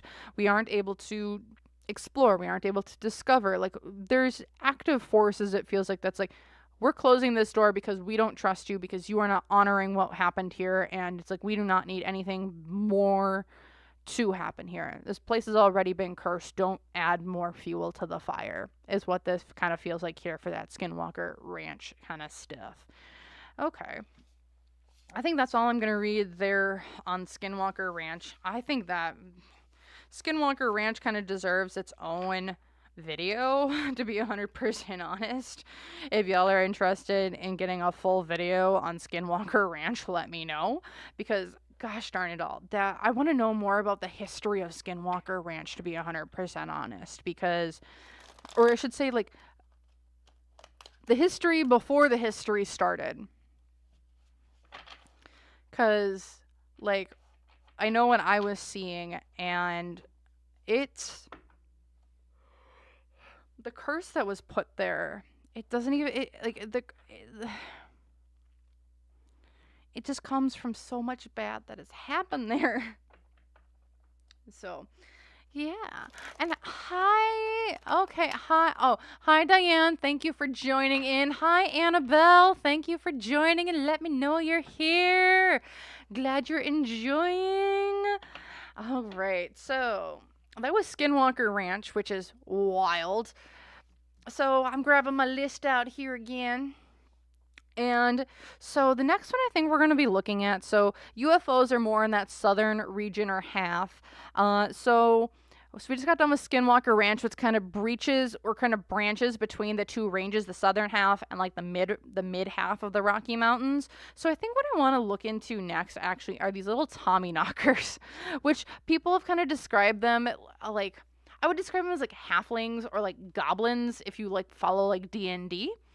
And apparently at Red Lodge, Montana, they were known to like come and like kidnap people, apparently, allegedly in the middle of the night. Like, I'm so curious.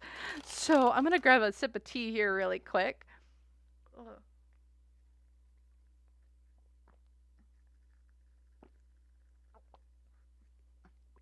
Ugh, feels so good on my throat. I put some honey in there. Oh, it's a good day.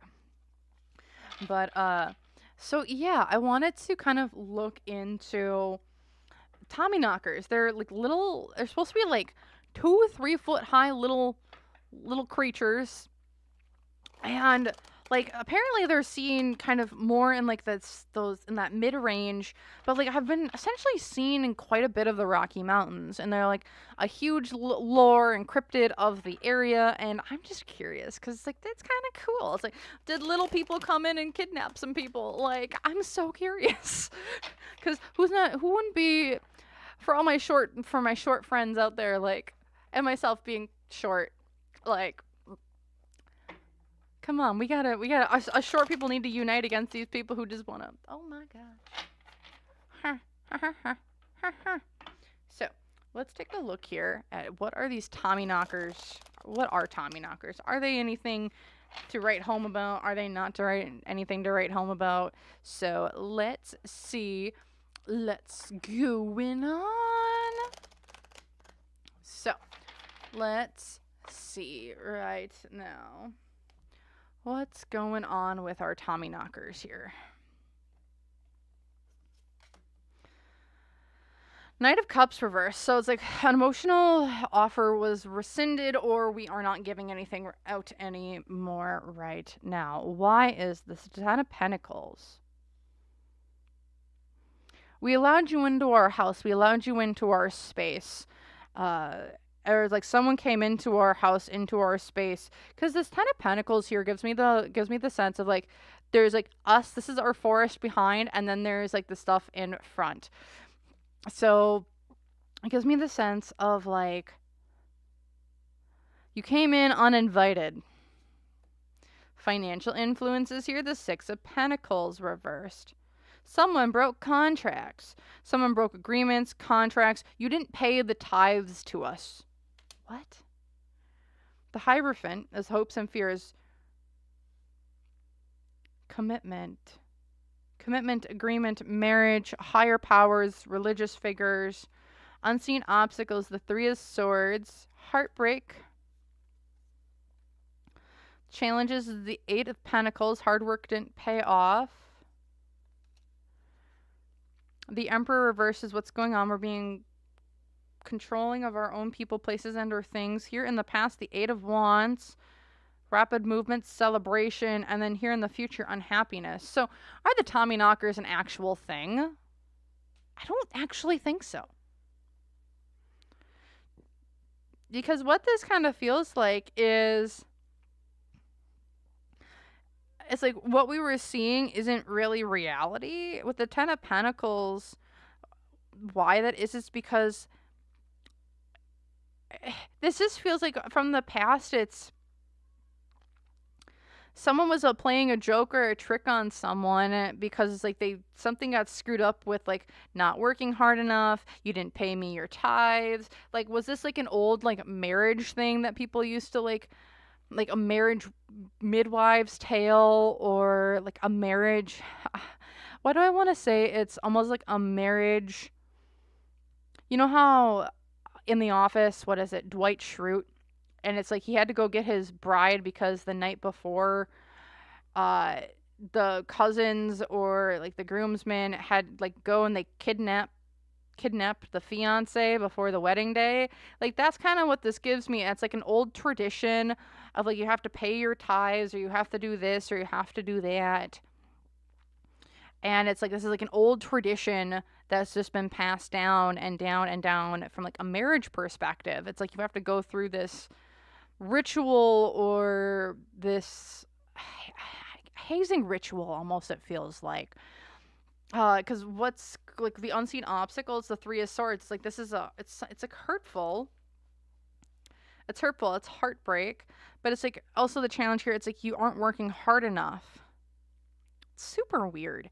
With the Emperor reversed as well, giving me the sense of like you need to be greedy and selfish. Like, and with the Eight of Wands in the past, it's like this is something that's moved fast. This is like it's all around a celebration, and I don't know if this is like something that was built up to be like scare like would-be couples, or to just use to kind of scare people in some way, or to keep your doors locked at night. But like whatever like the Tommyknockers are, it's like this is like an initiation into a family, and that's kind of been the tradition, whether oral or physical or whoever, whatever. But it's like the Tommyknockers were used as like a tradition to initiate newcomers into the family. That's really what it feels like here. I'm not getting that there's little people coming and kidnapping people in the middle of the night. No, this is like an initiation of some sort. And they invented the Tommyknockers or they concocted the Tommyknockers to like for something with kids, or kind of just to give something to the outside world versus what was actually going on, which is I don't know why they would do that, but that's what it's giving me. It's like there's nothing. Tommyknockers doesn't feel like it's an actual thing. It's more of like an initiation or a test of some sort that is used to initiate people into whatever group, or I think they were saying it was in the mines. So it's like you're getting indicted into the crew, into a family of some way, shape, or form. That's what it kind of feels like. I don't think it's anything actually too serious with the Tommyknockers, which is weird considering all the other stuff has been kind of a little bit out of all over the place. So, okay. So we're going for almost a solid 2 hours already. Hot diggity dang. So, looking here next. So I'm grabbing my list. So I actually want to do, I don't know if I want to do the jackalopes. I feel like that's kind of just a big thing. But I want to do this slide rock bolter. And I actually have a picture that I'm actually really, like, I found it. I'm like, you guys got to see this. It's really weird, man. Okay, pictures. Gotta go over here, and this one. So this is the slide rock bolter. Are you gonna work? Are you gonna work?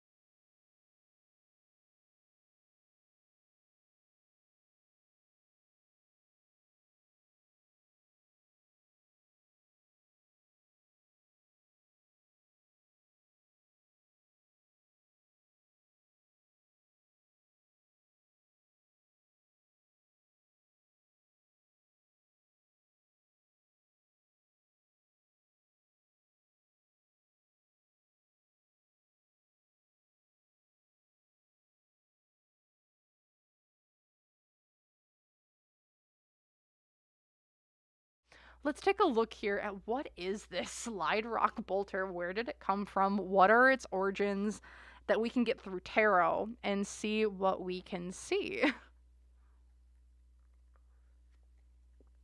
So let's take a look here. I think we have some fun just trying different things. So let's take a look here with the slide rock bolter. What the heck? Where did this thing come from? I am so curious. I'm so curious on what is the origin story for this North American cryptid. And just dang, it's so much fun. Also, I hope y'all are having a good Halloween. Thank you all for joining me here and spending your Halloween with me as we're doing a live stream, kind of just doing some really fun Rocky Mountain cryptids. So I really appreciate it for you joining me and having a ton of fun, hopefully with me, as I'm kind of just going through and just trying out different people, places, things, readings on some really wild and wacky things. So I really appreciate it. And happy Halloween! So, alrighty, y'all. So let's take a look here. What's the origins of the slide rock bolter? Which is... I just can't get over it. It's such a weird name on top of being such a weird creature. So let's take a look at what the heck is this thing. 7 of Cups reversed. What? It's like there's not a lot of options. It's like we see past the facade of what it is. What? So it's like this can only be one thing and one thing only. Why is this? It's the 2 of Cups. Well, this is like, it's just a myth or a legend. Because, like, it's a unicorn in this card. So it's like we're shining the light on, like, an old cryptid or, like, an old actual myth of some sort. I don't know if this thing was completely made up. I'm hearing no. This thing isn't completely... What? What is this thing? What? Okay. So, financial influence is 6 of Cups reversed. This is something from the way past, way past, that we've been talking about for millennia and generations. Also, with the 2 of Cups here, it does give me the sense of like, okay, yes, there's a loving bond. However, I'm getting more drawn to this unicorn, which is... This is a thing. It's not made up. This is something some people have actually seen, and I think they've actually seen it floating through the air. We just don't know how to explain it. And it's something that's been in the past. I don't know if anyone's seen it recently. I'm hearing no, because it almost feels like it comes around like every couple hundred years. I don't know why. I'm getting the year 150. Something with 150 years. I don't know if it just makes a reappearance. I don't know if it's like it slumbers and it comes awake. I don't know if it's maybe something that just passes through. I don't know if it's maybe just something along the lines of like where it's just, it like wanders throughout like dimension. I don't know if it's like a dimensional being. We'll see. But like it's something that's there. Because the hopes and fears here, it's the moon, secrets. We want this thing revealed. Also, is there like, does it come out during like a certain time of like the moon phases? Have people kind of looked into that? Because with the moon here, it's like secrets. But it's like the revealing of secrets. A revealing of secrets. It's the hopes and fears for this thing. What? Unseen obstacles, the Nine of Wands. It only comes out at night. Also, it travels within the clouds. So, like, we see this mountain. Like, we see it's actually, like, this is, like, a mountain within, or at least a pile of things. And, like, look at the clouds above it. This thing was only seen on really cloudy days. It almost, like, I wonder if this thing is, like, a cloud traveler? Like, this is super freaking weird. Because, like, Nine of Wands, it's like we're walking on eggshells. You know what? I'm actually going to read the book on this one. I have it right over here. I'm very curious. Let's see what the Nine of Wands in this deck, they say it is, because I'm super curious. Also, if you want to look at this book, I think it's like, it's so small, but like it's stunning. Like it's beautiful. So again, I love this deck. I just picked it up, but it's so beautiful. It's really nice. So let's take a look at the Nine of Wands. So the night sky is gloomy and starless. Big black clouds gather, promising a storm. Yet on Earth, the fireflies gather and shine. They illuminate a short path of poetry and beauty, which is still possible to walk. When you arrive in the landscape of the Nine of Wands, you have already tried many things and suffered disappointment or defeat several times. Do not get bitter or give into victimhood, as not everything is lost.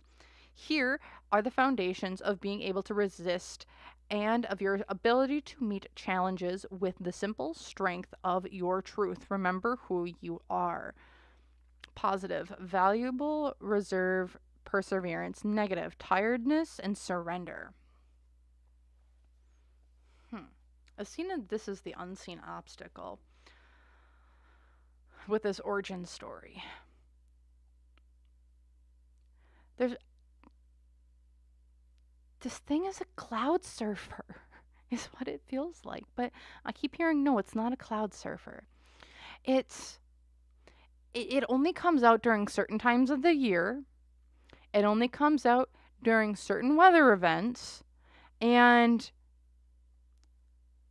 the thing with it is, it almost, I don't know if it resides in the Rocky Mountains. It's like it comes in from another place. And like why I say cloud surfer is because it feels like it comes in when there's like a certain type of clouds. But at the same time, I'm hearing no. So it's like there's a certain, it's like X, Y, and Z need to happen for this thing to appear. And I don't know if we're ever going to understand it because there's a lot of mystery behind it. And like you have to look at it from a metaphysical perspective as well as a scientific perspective to understand what the heck this thing is. Because it's like, I don't know if it's of Earth. I'm hearing no, but it feels like it's of, but it comes to Earth in certain situations. The other challenge it has here, the Queen of Pentacles. It is a mountainous dwelling being. Like, it is going to only be seen in the mountains. I don't know. I don't know if anything's been, I don't know why I'm getting like the Himalayas. Like, if there's anything that, where we would see something similar to this, it would be in the Himalayan mountains. is what this really feels like. You won't see it in the Appalachians. You won't see it in the Alps. You're not going to see it in the Caucasus. Nor are you seeing it in the Atlas Mountains either. I don't think you're seeing it over that way either. It's you're looking more in the Himalayan mountains. And I forget it's been a while. But there might be one range of, would you see this in the Andes? No. This is like a more northern hemisphere dwelling. There's something with the northern hemisphere and Himalayans and the Rocky Mountains. There's some sort of like energy or like makeup that's super important to this thing. And it's like that makeup alongside like factors of X, Y, and Z allow it to appear. But it's a very mountainous thing. Because, yeah, here in the past, it's the Six of Wands. Again, it's like I'm forced from my home. Weird. Ego and pride. And then here in the future, the Five of Swords. I have the high ground, Anakin.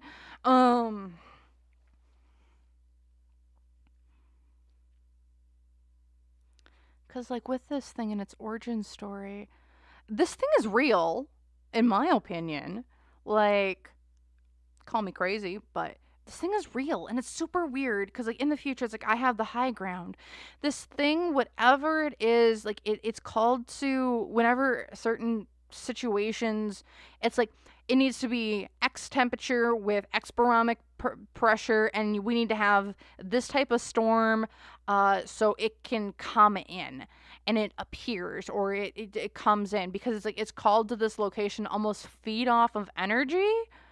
Oh, that's what it is. So yeah, it's like something opens up and it's like called the feed off of energy of certain climate conditions that allows it to get energy. And it's very specific to the Himalayan mountains and the Rocky Mountains, where it feeds off of certain energy or energy types the most. It's what actually feeds it or keeps it fed, which is weird and wild and odd. Oh, I forgot what's going for it. I forgot what's going for it. The Hanged Man reversed. It's like this is an old pattern. It's also part of a collective group. It's like there's not one of them. There's not just one of these things. Like there's multiple. And it's like there's like a swarm of them. Like look at this. It's like they're part of the swarm. They're part of the pack. When you see this Hanged Man, it's like, yeah, you have these two fish, these three fish outside of the pack of them. But now but seeing it reverse is like they're a part of a pack, a part of a group that goes and do this. It feeds off of these locations. Weird. Easy. This is very weird and wild, and I'm not sure what's going on, but that's what we got, and this is the weird part about it. Okay. That's what we're feeling here on that Slide Rock Bolter, which is interesting. I was like, out of all of them, I'm like, if you would have said like, oh, is it the Tommyknockers or the Slide Rock Bolter that you feel is gonna be more credible? I'm like, it's gonna be the Tommyknockers. This weird ass flying fish thing in the Rocky Mountains. What do you mean that that's a real thing? No, it's like, but then we come in, it's like, yeah, and I'm like, what? I'm still kind of a little bit like, what? So let's take a look next here at, okay, I'm grabbing my list. Okay, so next we're going into our spectacular places. So I got a few of them here that I'm kind of interested in. So we have three of them, which are like more of like haunted hotels, or places of rest within the Rocky Mountains. And then the other three are actually like locations that I'm super curious about. So where I want to start with is the Devil's Staircase, which is actually located between like Utah. It's like located in Wyoming. And so the Devil's Staircase, I'm going to grab a picture of it for y'all so we can see what it's all about.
things to look into. So let's take a look here at the Devil's Slide, as they like to call it, and be like, is this like a natural man-made thing?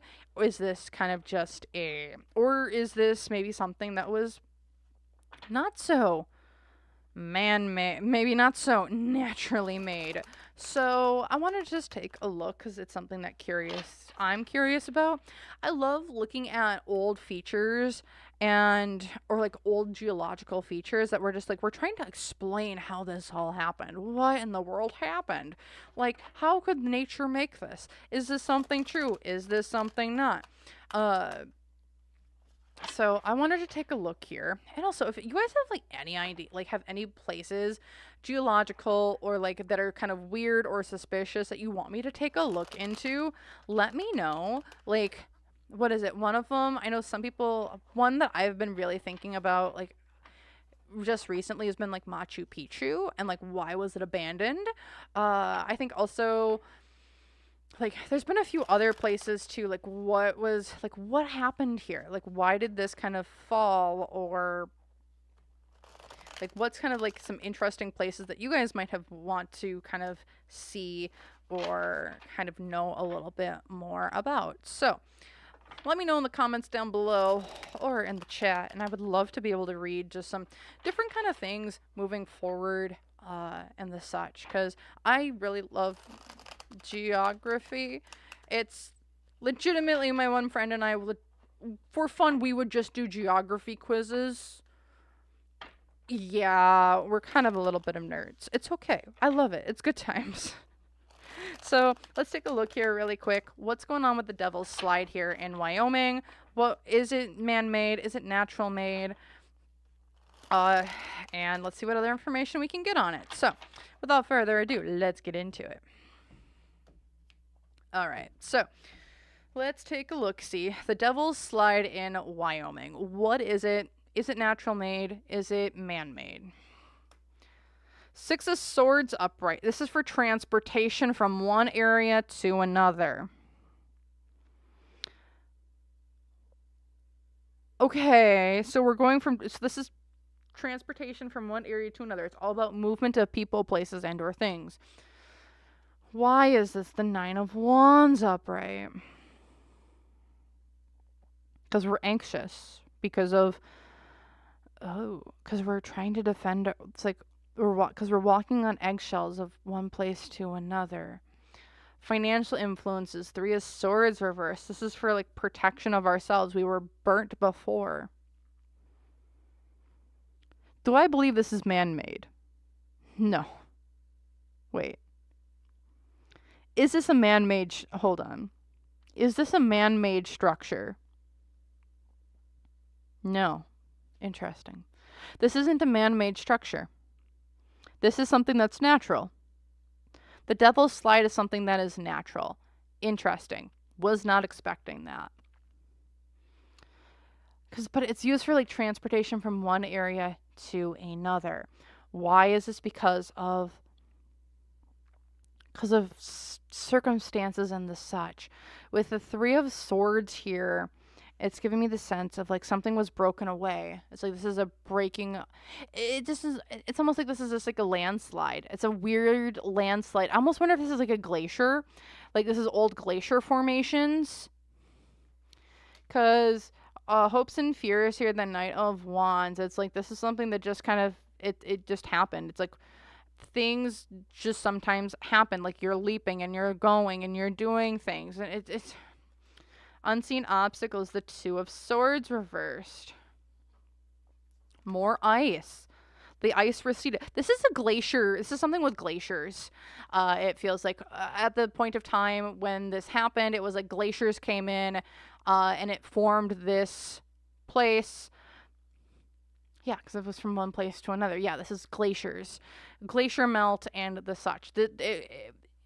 There's nothing really suspicious or man-made about this. Yeah, because the challenge here, the Nine of Swords, it was faulty to begin with. Faulty, it wasn't good land. It was kind of falling apart already. What was going for it, it's like it turned it into something new. It's like we breathe life back into a space that might not have been lively before. Also, I think, yeah, this is all glacier related. Because, like, yeah, here in the past, the Two of Cups, it might have been like an old, um,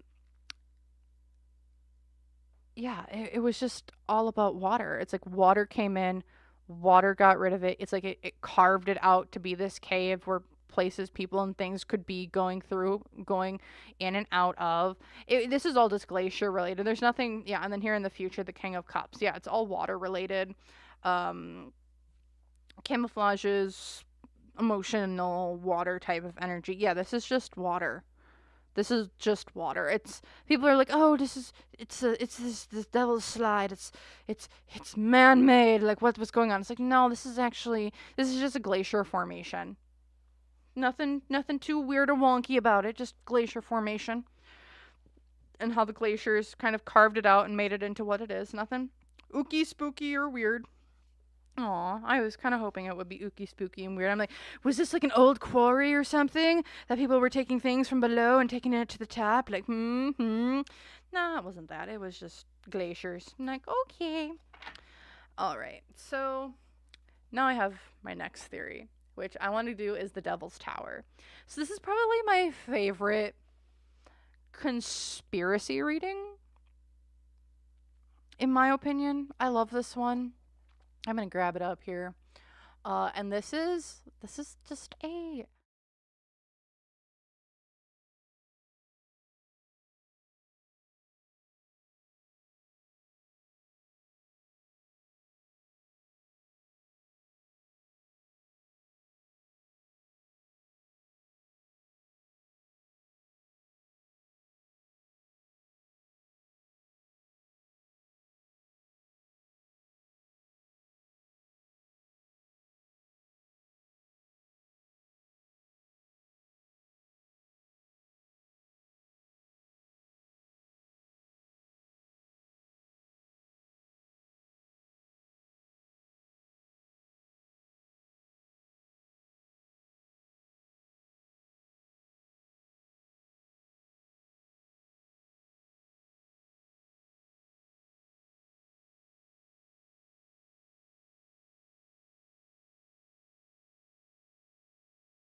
so like I am saying that oh yeah this could be just oh maybe there were multiple big trees, but this could also just be like oh this is just a natural formation within the earth that we are just now looking at. So with that, let's take a look. Was it the ancient tree theory with Devil's Tower something that we can we knock this conspiracy off, or can we maybe put some oomph behind it? So let's take a look here.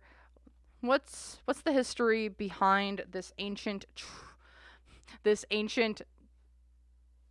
I want to call it a tree, but let's just take a look at the Devil's Tower formation and what was kind of going on with it. What is it all about? The King of Cups.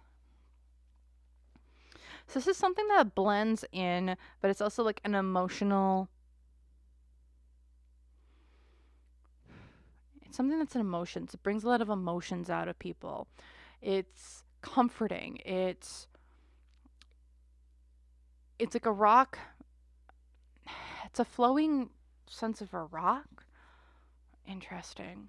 Why is this the World card? What? Okay, so King of Cups, it's like we're blending in. Why is this? Because of the world. The world, and we're protecting the world. We're protecting the new cycles, new things coming in. This is a part of our world. Financial influences on this. The Page of Wands reversed. Saying one thing and doing another. This is odd. What's going on here? This has always been a weird one for me. King of Cups are upright. It's like we're blending in the world. Why is this? Because of the world. We're starting something new. Page of Wands reversed. We're saying one thing and doing another. But also, it's like, look at this. So we have this little gopher, muskrat, whatever you want to call him, and he has like all the winds of change. He has like the dandelion that if you blow it, it's gonna go everywhere. Seeing it reversed, it's like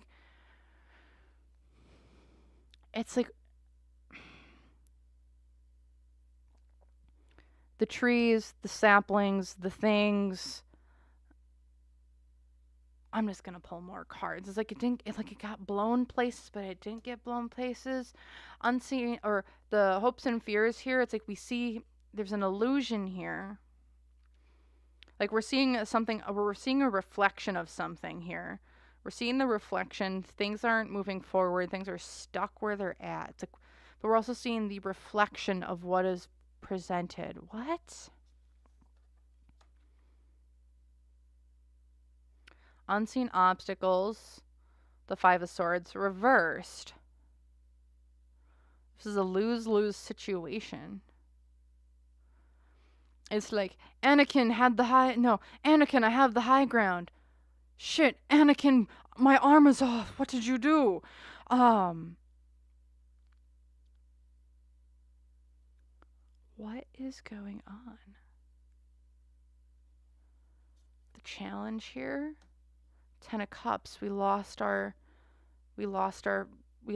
homes. We lost our people. Like, what was going for them? The Five of Cups reversed. We're moving on from in the past. The Page of Pentacles. We were looking out, but we didn't see what we wanted. And then here's in the future, the 10 of Pentacles. It's like a protection area. It's like something was protected. More forest popped up around. Oh, okay. So, King of Cups. It's not that where it's like I'm blending it. It's like I had many arms.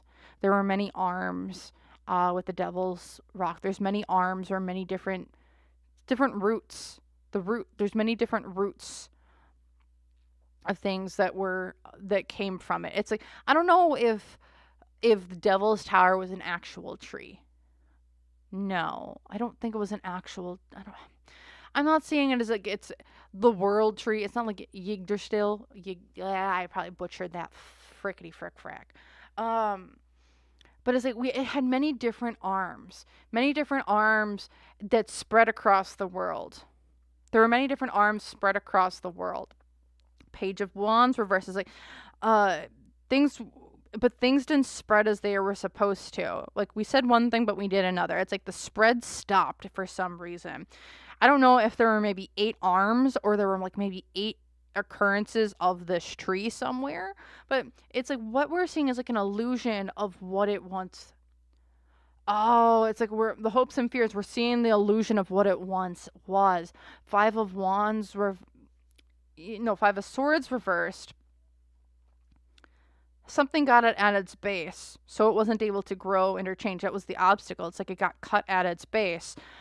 10 of Cups is like the ecosystem or the system or network that it was a part of, it got disconnected from. As well as with the 5 of Cups here, it's like we were going to like all of our trees over here, but we were going outside of it, and like we were trying to be pioneers and do different things and slowly expand whatever this was out, but it never panned out. But it did create rings of protection here in the future with the 10 of Pentacles. It's like there were spheres that it did influence. So is it a tree? Was it a tree at one point in time? Maybe. Heavily, maybe. Because other information, bad luck, bad opportunity. This is the environment changing. Bad luck, bad opportunity. Things change. The whirlwind happened. Also with the Hermit, we got to get out of our comfort zone. We're getting out of our comfort zone. Bad things happen. We have to get out of our comfort zone. Here's the King of Wands. New opportunities. We had to go and try out new opportunities, new things. Eight of Wands. There was celebration in some way. And then to pull it all together, the Four of Cups. Again, we're only seeing the reflection of what it truly once was. There might be some truth behind the ancient tree theory. There really might be some truth behind the ancient tree theory. Because as we're looking at it, it's like an illusion. It's like we're seeing what's been projected, but we're not seeing the actual being behind it. And it's like there's multiple arms. Maybe there's 8 occurrences of like these weird rock formations around the entire world is what it's getting at. And it's like there's 8 of them. 8 of them. Because what? There's one in Yosemite. There's one in Wyoming. There's one in Africa that I know of for sure. And there might just be 8 arms of this. There might, like, it was an actual connected thing before, but then maybe with shifting tectonic plates and the shifting of the world, it just kind of collapsed. And it turned into what it is now. Again, you're going to find me hard pressed to believe that this isn't, again, bad luck, I think it was just changing a climate, to be 100% honest, because what we're seeing isn't what it truly is. I think there might be some truth behind the ancient tree theory. I really, really do. It was part of a network of trees that were very large and big, and kind of, I think, also were part of the, the world tree in Norse mythology. It's where it came from, most likely, allegedly, possibly. Okay.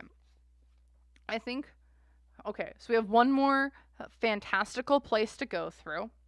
And then after this last fantastical place, we then get into the haunted, weird things that I'm thinking a lot of people are kind of interested.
So I'm going to I don't need to give it another shuffle. I've been shuffling here for a bit. So let's take a look at what are these hoodoos? What are they? Like, was there anything special about them? Like, how were they formed? If they were formed man-made or not man-made, and we will go from there. So what we have is the 9 of Pentacles. What are the hoodoos? 9 of Pentacles. This was something made. Why were they made? What? They are symbol, a sign of status. Why was this? The Five of Cups. So originally, when I pulled the Nine of Cups, and then now I'm grabbing these Five of Cups, I'm getting like, what sort of power plant, or what did this function? What did this power? Why? Nine of Pentacles gives me man-made vibes. Why is this with the Five of Cups here? You see this well as well. It's this well as well. Woo-hoo-hoo. But it's like, these were made for a purpose. Like, they were made for a purpose, and they were functional in some way that made them, they had the ability to just be functioning in a way of either bringing water or power or supplies or resources in some way. Because of the Wheel of Fortune, upright, for financial influences, good luck, good opportunity. This is odd. What sort of powers, like, what did these power? Was this like a generator? Were these like steam vents? Like, this felt like a natural sort of way of like letting energy go, or converting energy from one form into another. Hopes and fears, the Devil reversed. What? Huh? Okay. These are weird and got weird real quick. Because hopes and fears with the Devil reversed. It's like, we want to get away from... Excuse me. It's like, we want to get away from things, people, places, things that are negative or not serving us in our highest good. And these things are weird. It's like they're a power source, an ancient power source, or a way of letting energy go of some way. With the Seven of Pentacles reversed as the unseen obstacle. It's like, these didn't stand the test of time. Like, were these old, like, cores for nuclear reactors? No. What? It's like these were cores for something. They were like cores for generators or energy generation of some sort. Maybe this was like a G, like, what is it? It's, oh, heck. Geothermal, that's what it is. My background is actually in sustainable and renewable energy systems, so like, I'm kind of mad that took me a bit. So, like, these were like old geothermal vents, or like geothermal cores of some sort. It looks like, because like, they didn't stand the test of what we wanted them to. The Devil card here reversed, though, hopes and fears. It's like, I wonder if they might have failed, or if they didn't stand up to what we wanted them to. It's like there's some sort of deep ingrained sense of failure or negativity surrounding these hoodoos, is what they're called. It's very odd. Because here's the challenge. The Ace of Pentacles reversed. Yeah, this investment that we had didn't turn out. This was some sort of, like, what I'm picking up as like maybe way ancient. But like, this is a power source or an energy source, whether geothermal or not, that was a great energy source. Great, good luck, good opportunity, was working, but then something failed catastrophically. Goodness gracious. What was going for them? They worked as a part of an ecosystem, or a system that was bringing energy and power and resources to people from around them. And like, I don't know how old these things are. I didn't look at the carbon dating part of it. I forgot to look at that, but these things are pretty old. And it's like they were part of a system. It's like the Hanged Man reverse. We aren't looking at it from a different perspective. What these aren't just rock formations. They were some sort of geothermal. It feels very geothermal energy, harnessing geothermal energy of some sort. Whether these are cores or reactors, or cores of reactors that kept things together, like, that's what these originally were. They're just so odd that it's like, this is something that was made. This is not something that was natural. Here in the past, Nine of Wands, yes, a lot of anxiety, a lot of things of them waiting for the storm to come in and things going wrong. Things did probably go wrong. Again, this was something geothermal. And then I almost see like there were, I don't know, like I see like there's a whole, like there's a ton of these. Like going back, like I see a ton of them. Like I see the steam coming out of the vents, but it's like there's not that much steam coming out. It's like you need to vent some of it. But it's like most of the work was being done underground, but we were harnessing it and it's being sent out to like different sources. This is odd and very weird. This was a geothermal power plant of some sort that powered a great many different things. I'm way off my rocker. And then here in the future, the King of Swords reversed. It's like this was a bad investment.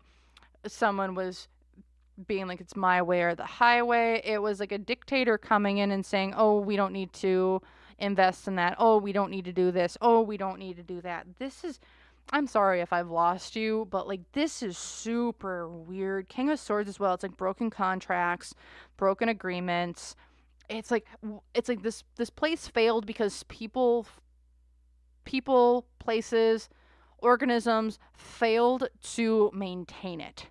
Otherwise, this feels like it's like a geothermal power plant, or it used to be some sort of geothermal power plant of some sort. Very odd, very weird. Huh. Okay. Thank you, Spirit, for taking me down a... Oh boy. That's a... That was it was a failure because people refused to invest in infrastructure. But it was a great resource when it was up and running. Wild. Okay. So the next thing that I want to kind of take a look into is, I'm going to grab my list here. And now we're going to kind of get into a little bit more of the paranormal of spectacular places. Because I'm probably going to get off here, probably, let's see if we can get through this entire list. But we want to get through Old Faithful Inn and Geyser, which is in Yellowstone National Park. We want to do the Stanley Hotel, which is like an inspiration for The Shining, which is very close, which is in Colorado. And then I also want to do the Fairmont Banff Springs. So apparently there's some paranormal activity up there, which is close to Calgary. So those are the kind of next big, like, I want to take a look at some of the paranormal stuff going on in the Rocky Mountain Range, see if there's anything like, ooh, did the Rocky Mountains do anything with that or not? So let's take a look here. The first thing we're going to look at actually is going to be the Fairmont Banff Springs Inn.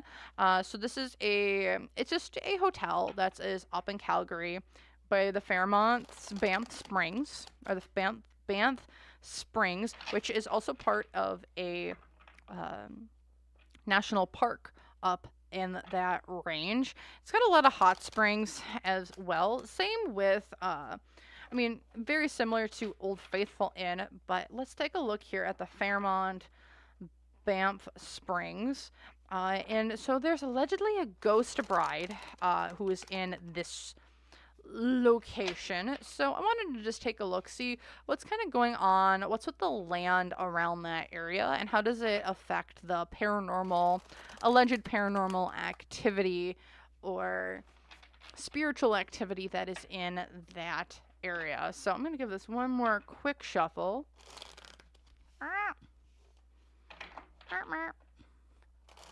And let's go from there. So let's see what's going on with the land, and then we'll go and see how that's kind of affecting what's with the paranormal or spiritual activity going on in that area. So, Ace of Swords. There's more to this land. There's a lot underneath it than what meets the eye. So if we're looking at it, I'm seeing this as tunnels. We're seeing this as cave systems. We're seeing this as the mineral and general makeup of that area.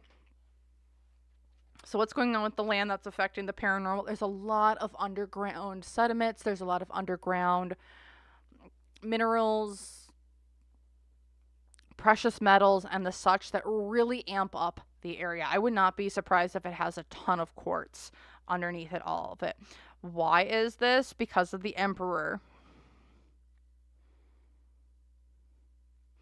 This place has so much activity and so much stuff going on it because the land is jacked from a lot of the wealth and materials that are located underneath. Again, I don't know if there's a ton of mining communities in that area, but the land itself is jacked to all get out of here. Especially with the Emperor. It's like there's a lot of stuff going on. There's a lot of people, places, and or things that if they mined there, they would have, there's so many precious metals, crystals, and the such that would power enough for a lot of years. It's just it's a jacked because of the makeup and mineral makeup of the location. Ooh, the lovers finally showed up in our reading. So financial resources, though, with this land, there's also a disconnect between the people that live there and the spiritual people and the spirits of the land. It feels like there's a giant disconnect because there's almost like there's no respect between one or the other. 'Cause it's like one comes in, you aren't respecting us. Oh, no, you aren't respecting us. And it's kind of like a back and forth. So it causes a lot of tension, I think, between the spiritual side of the land and the people that reside there. I wouldn't doubt if like people have tried mining there before and like mining equipment just won't go through. Dynamite won't go off. There's always something going wrong. Hopes and fears. There is a hope here of wanting to mine the land and take the resources available for others, people's pocketbooks there, because it is such, it's so lush. It's got all these materials, it's got all this it's got all the goodies that people who have lots of money want out of the ground and being used in other products that people will pay hundreds of dollars for, that they can put into their pocketbooks. Unseen obstacles, the Five of Wands. However, there's a giant fight between people who, this land fights back like no other, in my opinion here. Five of Wands, there's a lot of struggles here between the living and the earth. The earth in this area is extremely strong. This land does not want to be settled. This land wants to be left alone, and it will do everything and anything it possibly can because it is the one in control. The other challenge here is the Ace of Pentacles reversed. There's fights over the materials because materials want to stay where they're at, but people want to take them out because they are valuable. What's going for it? It's the Five of Cups. People have kind of forgotten about this area, it feels like, in its mineral density and or resources, because it's like we aren't going to take from this well right now. It's like people are taking from other wells at this point in time. In the past, the Seven of Wands, the land defended itself from settlers and other people coming in wanting to take what they have, and they kind of made them go away. We defended ourselves. And then here in the future, the Queen of Pentacles upright. I do see this land. Oh boy, I'm sorry. Got up a little bit too high. But I do see this land that we have around here in this specific area. It's probably going to stay the way it is. The land and the land and the spiritual beings that are around this area are very strong. They aren't just strong, they are protective. They don't allow many here. And if you are allowed here, like, amazing. Like, that means you have a deep appreciation for the land and nature. You appreciate the colors. You appreciate the beauty. You appreciate the spirits that you cohabitate with here. If you don't, you are going to get run out of town. I don't know if there's been like allegations of like weird paranormal stuff going on, or people feeling like a sense of not being liked or being judged harshly. But this land protects itself very very much. I would also like to say, when I was doing research, like, out of everything, like, I was doing research and I'm like, oh, this will be fun. I had visited the Rocky Mountains last year around this time, and I was doing my research and I'm like, I want to visit here. Like, this location in particular, this Banff National Park area, or the Banff Springs, like, I want to go here. I want to stay. Seeing all of this, it makes a lot of sense. I love the earth, Mother Earth, and the such. So this makes a lot of sense now, kind of seeing this, where it's like, the earth here is very well protected. If you are a worshiper of Mother Earth, I would make a pilgrimage here. If you were a protector of Mother Earth, I would take a pilgrimage here, but not stay. Not many people are allowed to stay, but I could see you taking a pilgrimage here just to commune with nature, and then go and be able to take that communion with nature that you have had and bring that to other spots in the throughout the world. It feels like it's like the communion with nature in this area is what needs to be fostered. If you are a lover of Mother Earth, this is like the spirit that needs to be fostered in many parts of the world, not just here. Okay. So next, let's take a look here at like the paranormal goings on. Like, I'm seeing like there's a bunch of minerals and resources and the such here, but I want to see like what's going on with the paranormal. Like, what's the interaction between the paranormal and the land, essentially, around this area, especially more around like the Fairmont Banff Springs Hotel. So like, what's going on there?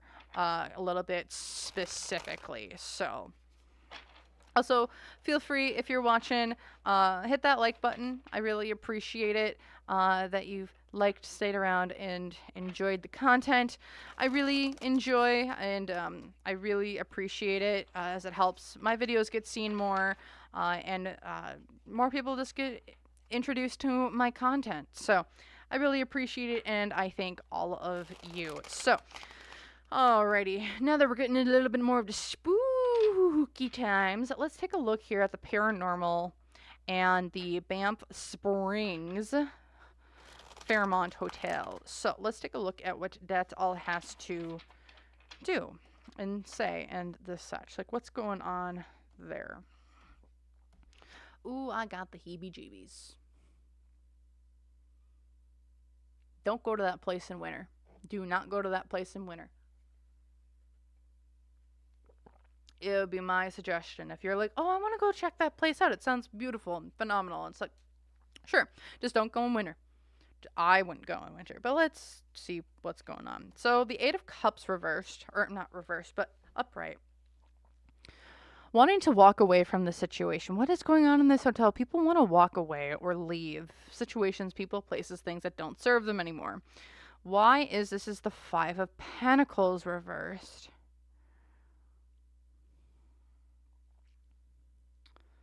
When it comes to the paranormal, it's like this is like a location the paranormal go when they want to get away from everything. Like, Five of Pentacles reversed too. It's like, I want to give stuff. Where it's like, I'm ready to receive. Okay, financial influences.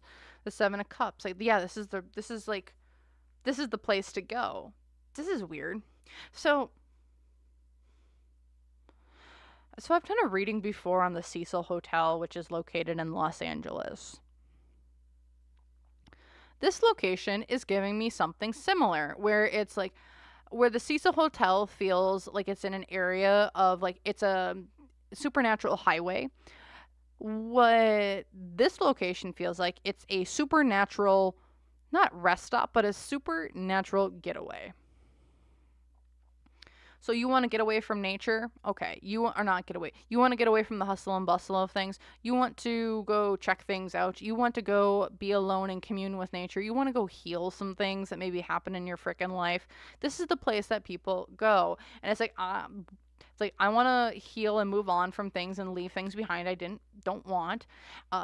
With the Five of Pentacles reversed, it's like, I'm ready to heal things, move on from things, receive blessings.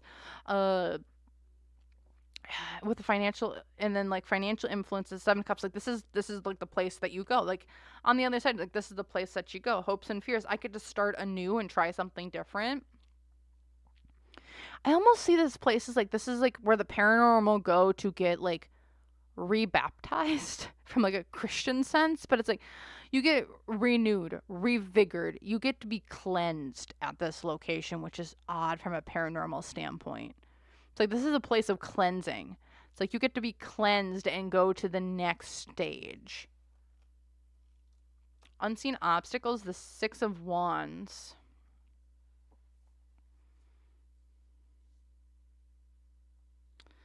So this place is out of the way. Yes. But when people go here, as people go here, like for the paranormal, like this is a place that I think a lot of them, some of them get stuck in because they might chicken out of being cleansed. I don't know what's in the spring water out this way, but as like there's a cleansing of the soul, a cleansing of the ethereal. Uh, 6 of Wands reverse is like the unseen obstacle. It's like some people don't want to, some people are too proud of themselves to be cleansed. Some of them are like, I'm carrying my wounds as I did in life, as I will as I will after. And it's like, broskies, like you don't need to, like, why do you choose to carry these things that hurt you? Like you shouldn't have to, but people do. It's like a pride and ego thing that they carry on with them after death.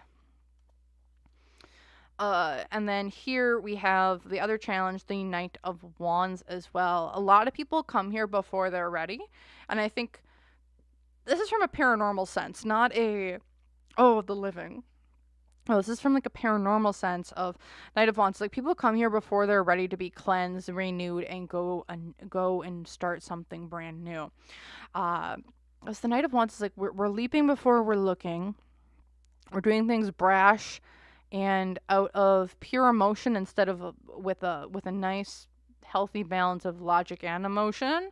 Uh, what's going for this place? The 2 of Cups reversed. You get to go to the pool. You disconnect from your past people, places, and or things that no longer serve you. You get to disconnect when you go here. And as you disconnect, you're able to go into the pool. As you can see in the 2 of Cups, you get to go into the pool, renew, revigor, and cleanse yourself and come out a healthier soul, a better soul than what has been in the past. Yeah, because here in the past, 3 of Pentacles, this is a contract. It's something that you've agreed upon and that you kind of move forward with. And then here in the future, the Lovers. Yeah, you get to love yourself, and this is a location where the paranormal go to find love within themselves again. This is like a place of renewal and vigor, and the winter is their month. The winter is its month of which this occurs. Fall into winter is the months in which the paranormal flock here in large gatherings. Like I wouldn't go there if you're super sensitive. Like they aren't going to shut up. Pardon my French. The dead won't shut up. But it's because there's so many of them looking to get renewed. It's like you're going there to cleanse yourself of the old and go to the next. And it's just like it's very weird from like a paranormal spiritual sense, because it's like you go here as like this is like their winter vacation. It's odd, but that's what I'm kind of seeing here for the Fairmont Banff Spring Hotel when it comes to the paranormal. Odd and more odd, right, y'all? I don't know, maybe y'all are enjoying this, but let me know. I'm having a good time, actually. This has been really interesting with just how everything's going on. So next we want to look at the Stanley Hotel. This is the one that The Shining has been known for. And with The Shining, excuse me. My goodness. Thank you, T, for making my throat not as bad. But let's take a look here with the Stanley Hotel, which is the hotel that was the inspiration for The Shining by Stephen King. And that's apparently a very haunted hotel. So let's take a look there at kind of like, what is this location all about when it comes to like the paranormal? Come on, y'all. Okay. Because I am very intrigued on... Gosh, bless it. Interesting. There is a lot of conflict at this location. I'm just going to say that now. There's a lot of conflict when it comes to the Stanley Hotel, and it feels like the guests that have decided to not leave. So let's take a look here at what's going on with the people at the I should say the paranormal at the Stanley Hotel. So let's take a look, see.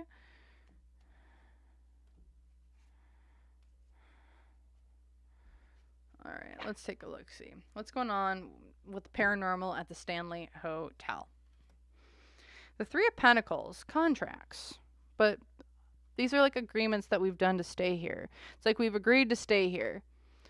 Contracts, business dealings, and the such. Why is this? The High Priestess was we were bamboozled. Don't know how they were bamboozled. It's like they got signed into an agreement of being, and like they've been stuck there.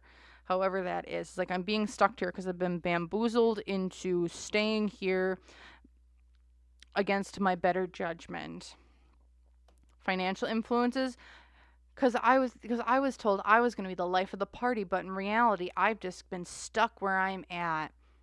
This is odd. Very, very odd. It's like I was promised something by coming here, and then that promise, I got bamboozled. I wasn't listening to my higher self. I got stuck here now with my life. Because someone promised me my wishes, my dreams, my glory, Page of Wands, but I'm getting drawn to, I always call these like the wish makers or the dandelions. Like you make a wish and you blow it out into and like you blow all the seeds out. And with the Page of Wands, it's like the hope is like, I'm going to make a wish, I'm going to blow it, and everything's going to come that I want. However, the unseen obstacle is that once you get there, it's like you get stuck in your own head, your own mind. Because the unseen obstacle, or the challenge here, it's because we're focusing on the inner rather than the... Because we were lied to. This is weird. What's going for us? The King of Wands reversed. Here in the past, we were given an offer. And here in the future, the Two of Cups reversed. Wanting to disconnect. Looking at the paranormal in the Stanley Hotel, it feels like there's almost 3 different camps. There's the camp of, I want to be left the frick alone. The other one's like, we want to scare the living daylights out of the other people. And then the other ones are like, we're kind of just stuck in the middle. Either we follow the dark energies or the light energies, and we're screwed if we do, and we screwed if we don't. And that's what it feels like. There's 3 different energies here within the Stanley Hotel. And everyone got stuck there because it's like you were all, it's like when you pass, or you're passing through this location. Because like I'm seeing there's a mirror somewhere in this location, and that mirror, it feels like there's like a grand foyer, and there's a mirror in this foyer somewhere, and this is a portal to whatever it is. Don't know. That's what I'm seeing. And when you go, it's like when you're in the paranormal, you can go through this portal. You can go from one place to another place, and then one place to another place. And in going to this other place, or it's like once you get through this mirror, it's like you're offered a deal. It's like you can stay, and we can give you everything that you want.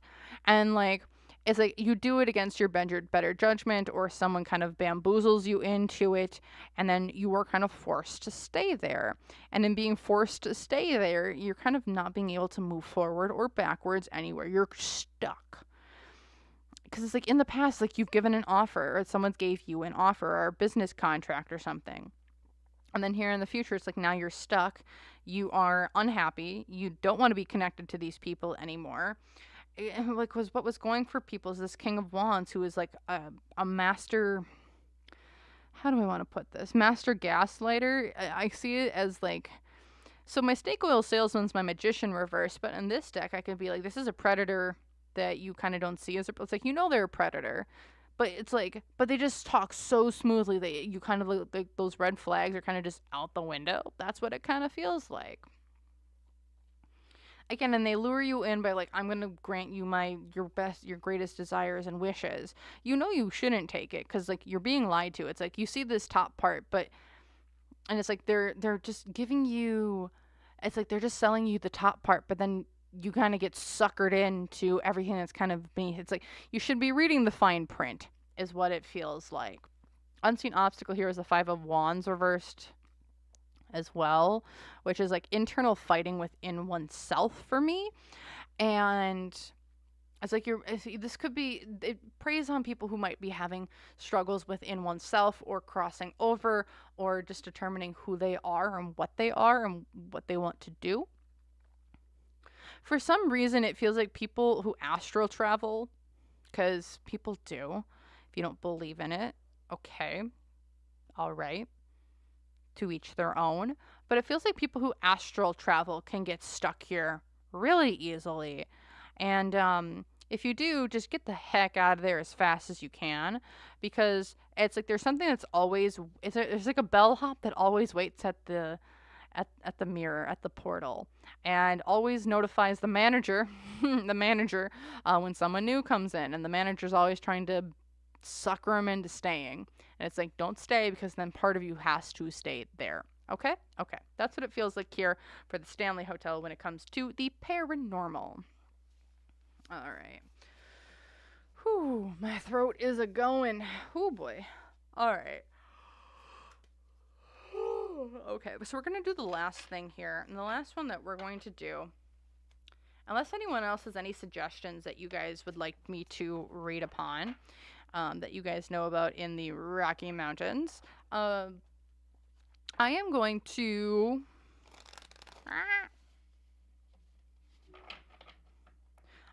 read on the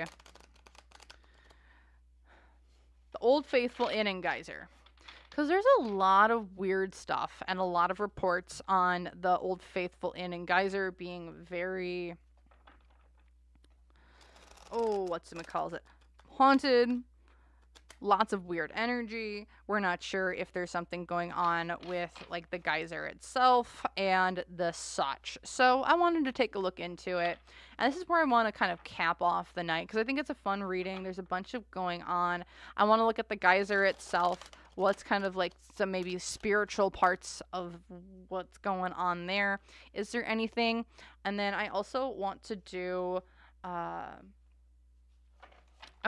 something along the lines of, and then I want to take a look at the paranormal there as well, because I think it's going to be a good time. It'll be fun to just do something a little bit, something that a lot of people know about, because Old Faithful is located right in Yellowstone National Park, and it's just a beautiful, beautiful, beautiful location. So, oh, bless it. My card's a little off. So let's take a look. Let's do this last one here. And go from there. So, what's going on with like the land of the Old Faithful Inn? What's kind of like that energy around it? What can we use to read and do and see what's kind of going on around that area? That's kind of, I think, sparks a lot. Does it help spark a lot of that paranormal activity that's at the inn, and go from there? So, Two of Cups again. This card has been very popular. That's a drink. So Two of Cups upright. For the energy around Old Faithful Geyser, it's like, okay, so this is like a symbiotic relationship. It also has a ton of magic around it. There's a ton of magic here. Two of Cups. Also with that unicorn, it's giving me the sense of there's a lot of magical properties or energy around it that that are there. Um, why is this the Ten of Cups reversed? So there's a lot of magical energy and property around it. It's like we're being harmonious with ourselves and another. However, amongst so when it comes to Old Faithful Geyser, I don't know how harmoniously it works with the entire park. It feels like it's almost a separate entity all on its own. So like I know that there are hot springs in Yellowstone National Park. There are other geysers as well, but Yellowstone National Park with the Old Faithful Geyser, it runs very independently, and it has like a special energy all its own. I don't know what the water runs through. I don't know what that base is there for that geothermal, because it feels like it's when you look at Old Faithful Geyser's geothermal patterns or makeup for its geothermal caverns and its geological makeup, it has a different feel to the other hot springs and geysers in the park. Why I'm saying that is because like it's all off on its own. It's like it's between them and one other person, and it's disconnected from maybe a larger family with like a Ten of Cups energy versus a Two of Cups energy. Financial influences on it. It's also the Page of Cups reverse, which is like it's like we're not being nice. It's like we're being a naive type of energy. Yeah, it's naive. We're kind of all off on our lonesome. We are not. The magical properties around Old Faithful with that Page of Cups, it's like there's like a waning. It's not a waning, but it's like the energy around it's been like there's something skimming energy off of it already. And if I don't know what it is. I don't know if there's like some sort of like geothermal vent system that's been installed to make it as reliable as it has been for how many X years. I'm hearing yes. Because it's like there's something odd about it where it's like something's changed about it, but we can't let it change, because if we let people know it's changed, then people get worried. Because also the hopes and fears here, it's the Six of Swords upright, which is like communication, but telling things from the rooftop. But also it's like movement from like one place to another over water or through water. There's been a redirection, it feels like, of Old Faithful Geyser and like the energy that's being harnessed from it, where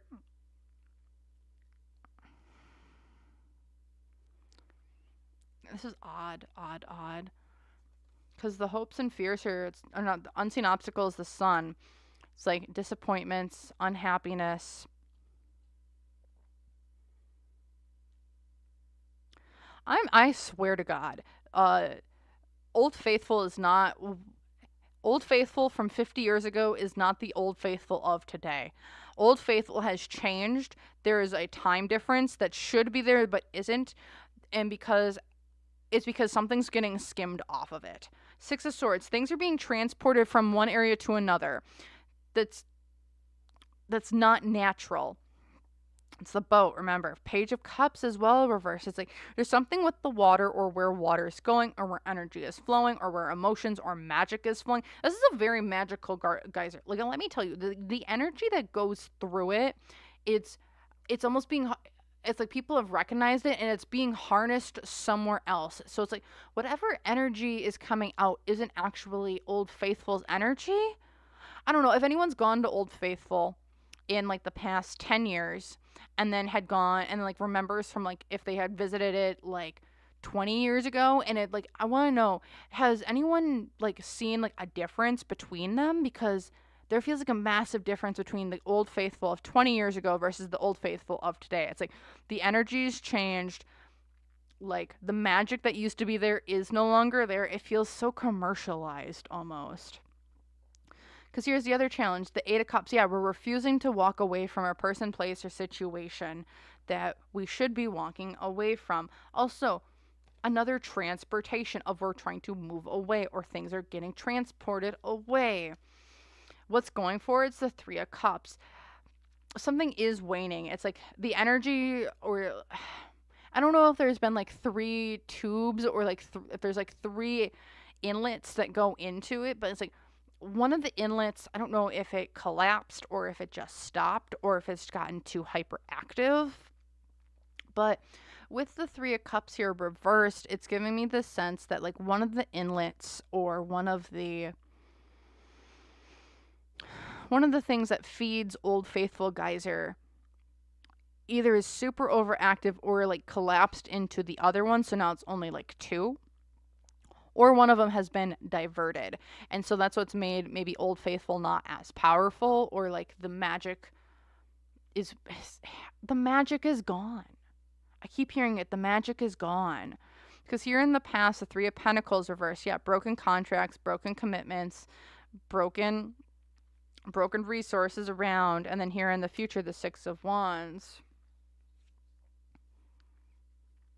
Are they building like another inn or hotel in that area? Or are they building a power plant in that area?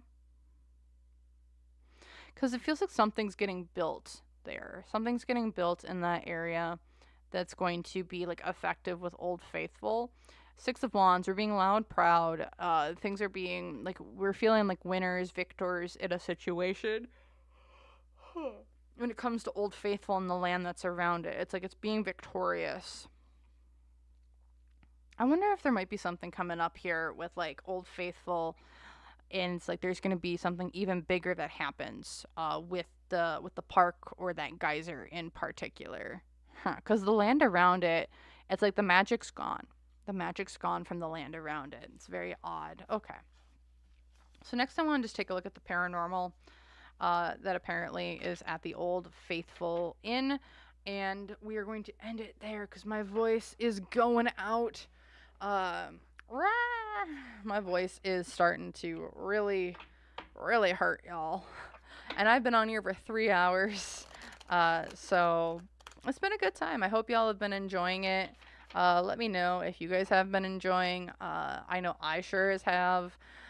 So thank you all again so very much for spending your Halloween with me and having fun, sticking around, and just enjoying a really fun little chill live stream where you get to hear me talk for 3 hours about things going on in the Rocky Mountains and its cryptids and spectacular or wonderful places. So I really appreciate it. Also, feel free, if you haven't, maybe leave a like for me. It really helps me in the algorithm and just having other people see my videos. So, all right, let's get into it and do what's going on with the paranormal at the Old Faithful Inn.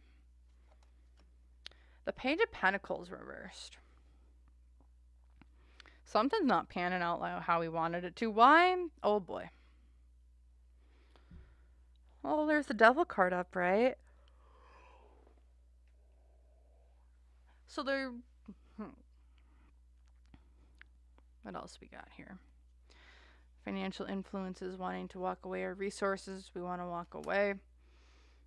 Two of Wands, for hopes and fears.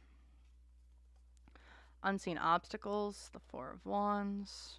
Challenges, Four of Pentacles. Ace of Cups is what's going for people. Six of Cups in the past and in the future. Okay, so when it comes to the paranormal around the Old Faithful Inn, it does feel like there is an entity there that is negative in nature. I'm not saying it's a demon. I'm not saying it's a bad person. I'm just saying there's a negative entity there. You know what? For all we can call it, we're going to call it Bob the Blob. Okay? And with the Devil card up right here, it's like there's a negative entity there that when people go there, it's like I don't think it affects a lot of people too heavily, but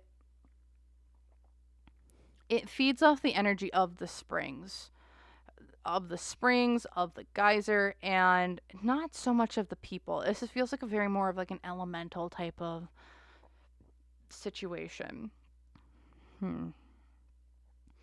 And with the Page of Pentacles reverse kind of centering everything, it's like the deals or the energy or the resources that this thing, like, it's not what it's all, like I said, the magic's gone, or the magic has really gone down quite a bit in this area. So it's like, in turn, the paranormal has gone down quite a bit. Because it's like the paranormal is fueled by, I feel, like this elemental type of entity, the Bob the Blob.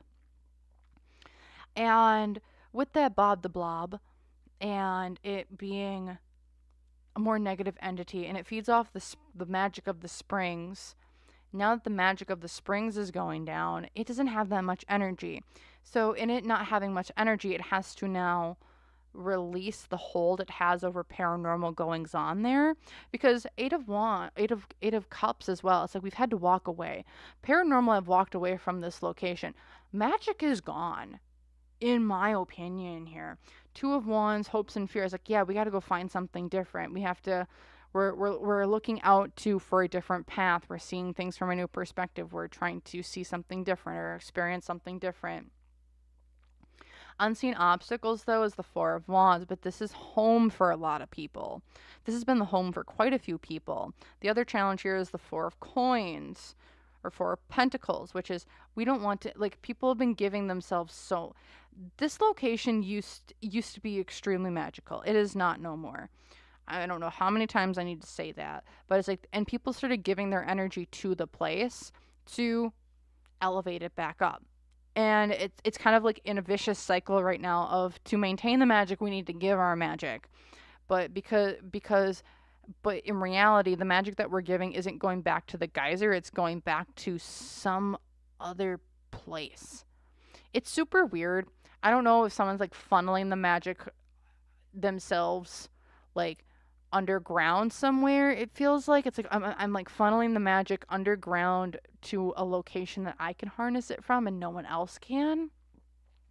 Because also here, like, what's going for it is, but there's a lot of love for this location as well with the Ace of Cups. It's like, we love this place. This is our home. It's beautiful. It's gorgeous. It's like, we want to nurture this location. We want to have the magic come back to it. Because here in the past, it's like it's the Six of Cups, which is all about the past, how beautiful it was, how nostalgic we feel, how great it made others and us feel. So now it's like, we want to keep giving back to it, but you're not giving back to it. You're giving back to whatever is funneling underneath it, which I think started in the freaking 70s. Something happened in like the 90s. And in the 90s, they started funneling stuff out of it, in my opinion here. Also with the Three of Pentacles here in the future, it's like, this is an agreement. This is what's going to happen. This is shared between three people. The land, the people, and the people funneling it off. This is all about the magic and the resources available, and the paranormal don't have a say in where it's going. The people don't have a say where it's going. The land doesn't have a say of where it's going. It's all going to whatever entity is funneling this off.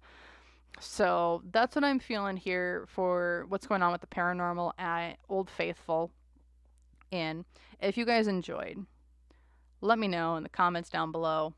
And thank you all so very much for watching. But I am going to clear my throat. And is there anything else you guys want to say or do or such? Because I just want to say thank you all so very much for watching, enjoying, chit-chatting, and everything. I really appreciate you all for coming in and saying hi and just enjoying. So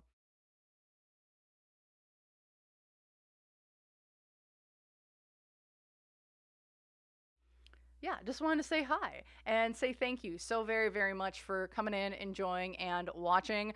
I had a great time. I hope y'all had a great time. And again, I really, really do appreciate you guys coming in, enjoying, just chit chatting and the such. I really had a fun time. I had been planning to do a whole video series on the Rocky Mountains for a while, and then the Diddy stuff happened. Everything happened with Diddy and celebrities and people getting exposed and questions going on. So, like, because I had been planning this since like September, and then all the readings started coming in, and I really wanted to do something fun and special for you guys. And so thank you all again. Also, as of the time of recording this, the last 2 days, I really want to say thank you to all my new subscribers who have come in. I think we've gone up by nearly 400 within like 2 days. So I really want to say thank you to everyone who's joined, who's come in, who's subscribed, left their comments, their thoughts, their ideas, their opinions, and the such. I really, really appreciate it as this channel continues to grow and thrive. I'm really excited to keep continuing to do content for you guys. And again, thank you all so very, very much for supporting me in this crazy journey that we're going in. I'm super grateful and really just want to say thank you to all of you. So I might be doing something here for 2,000 subscribers, maybe another live stream on some popular celebrities. So again, thank you. Happy Halloween, and I hope to see you guys, as always, in the next one. Bye, all. I just gotta get the intro.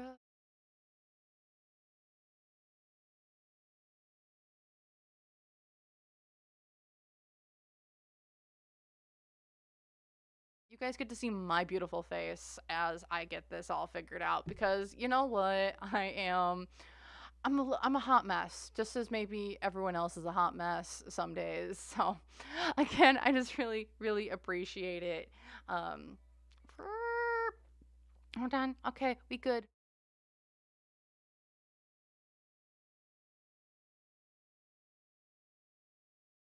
That then, I'm just gonna say sayonara. Have a good rest of your night, day or night, wherever you guys are, and I hope to see you guys later and for more and more live streams. So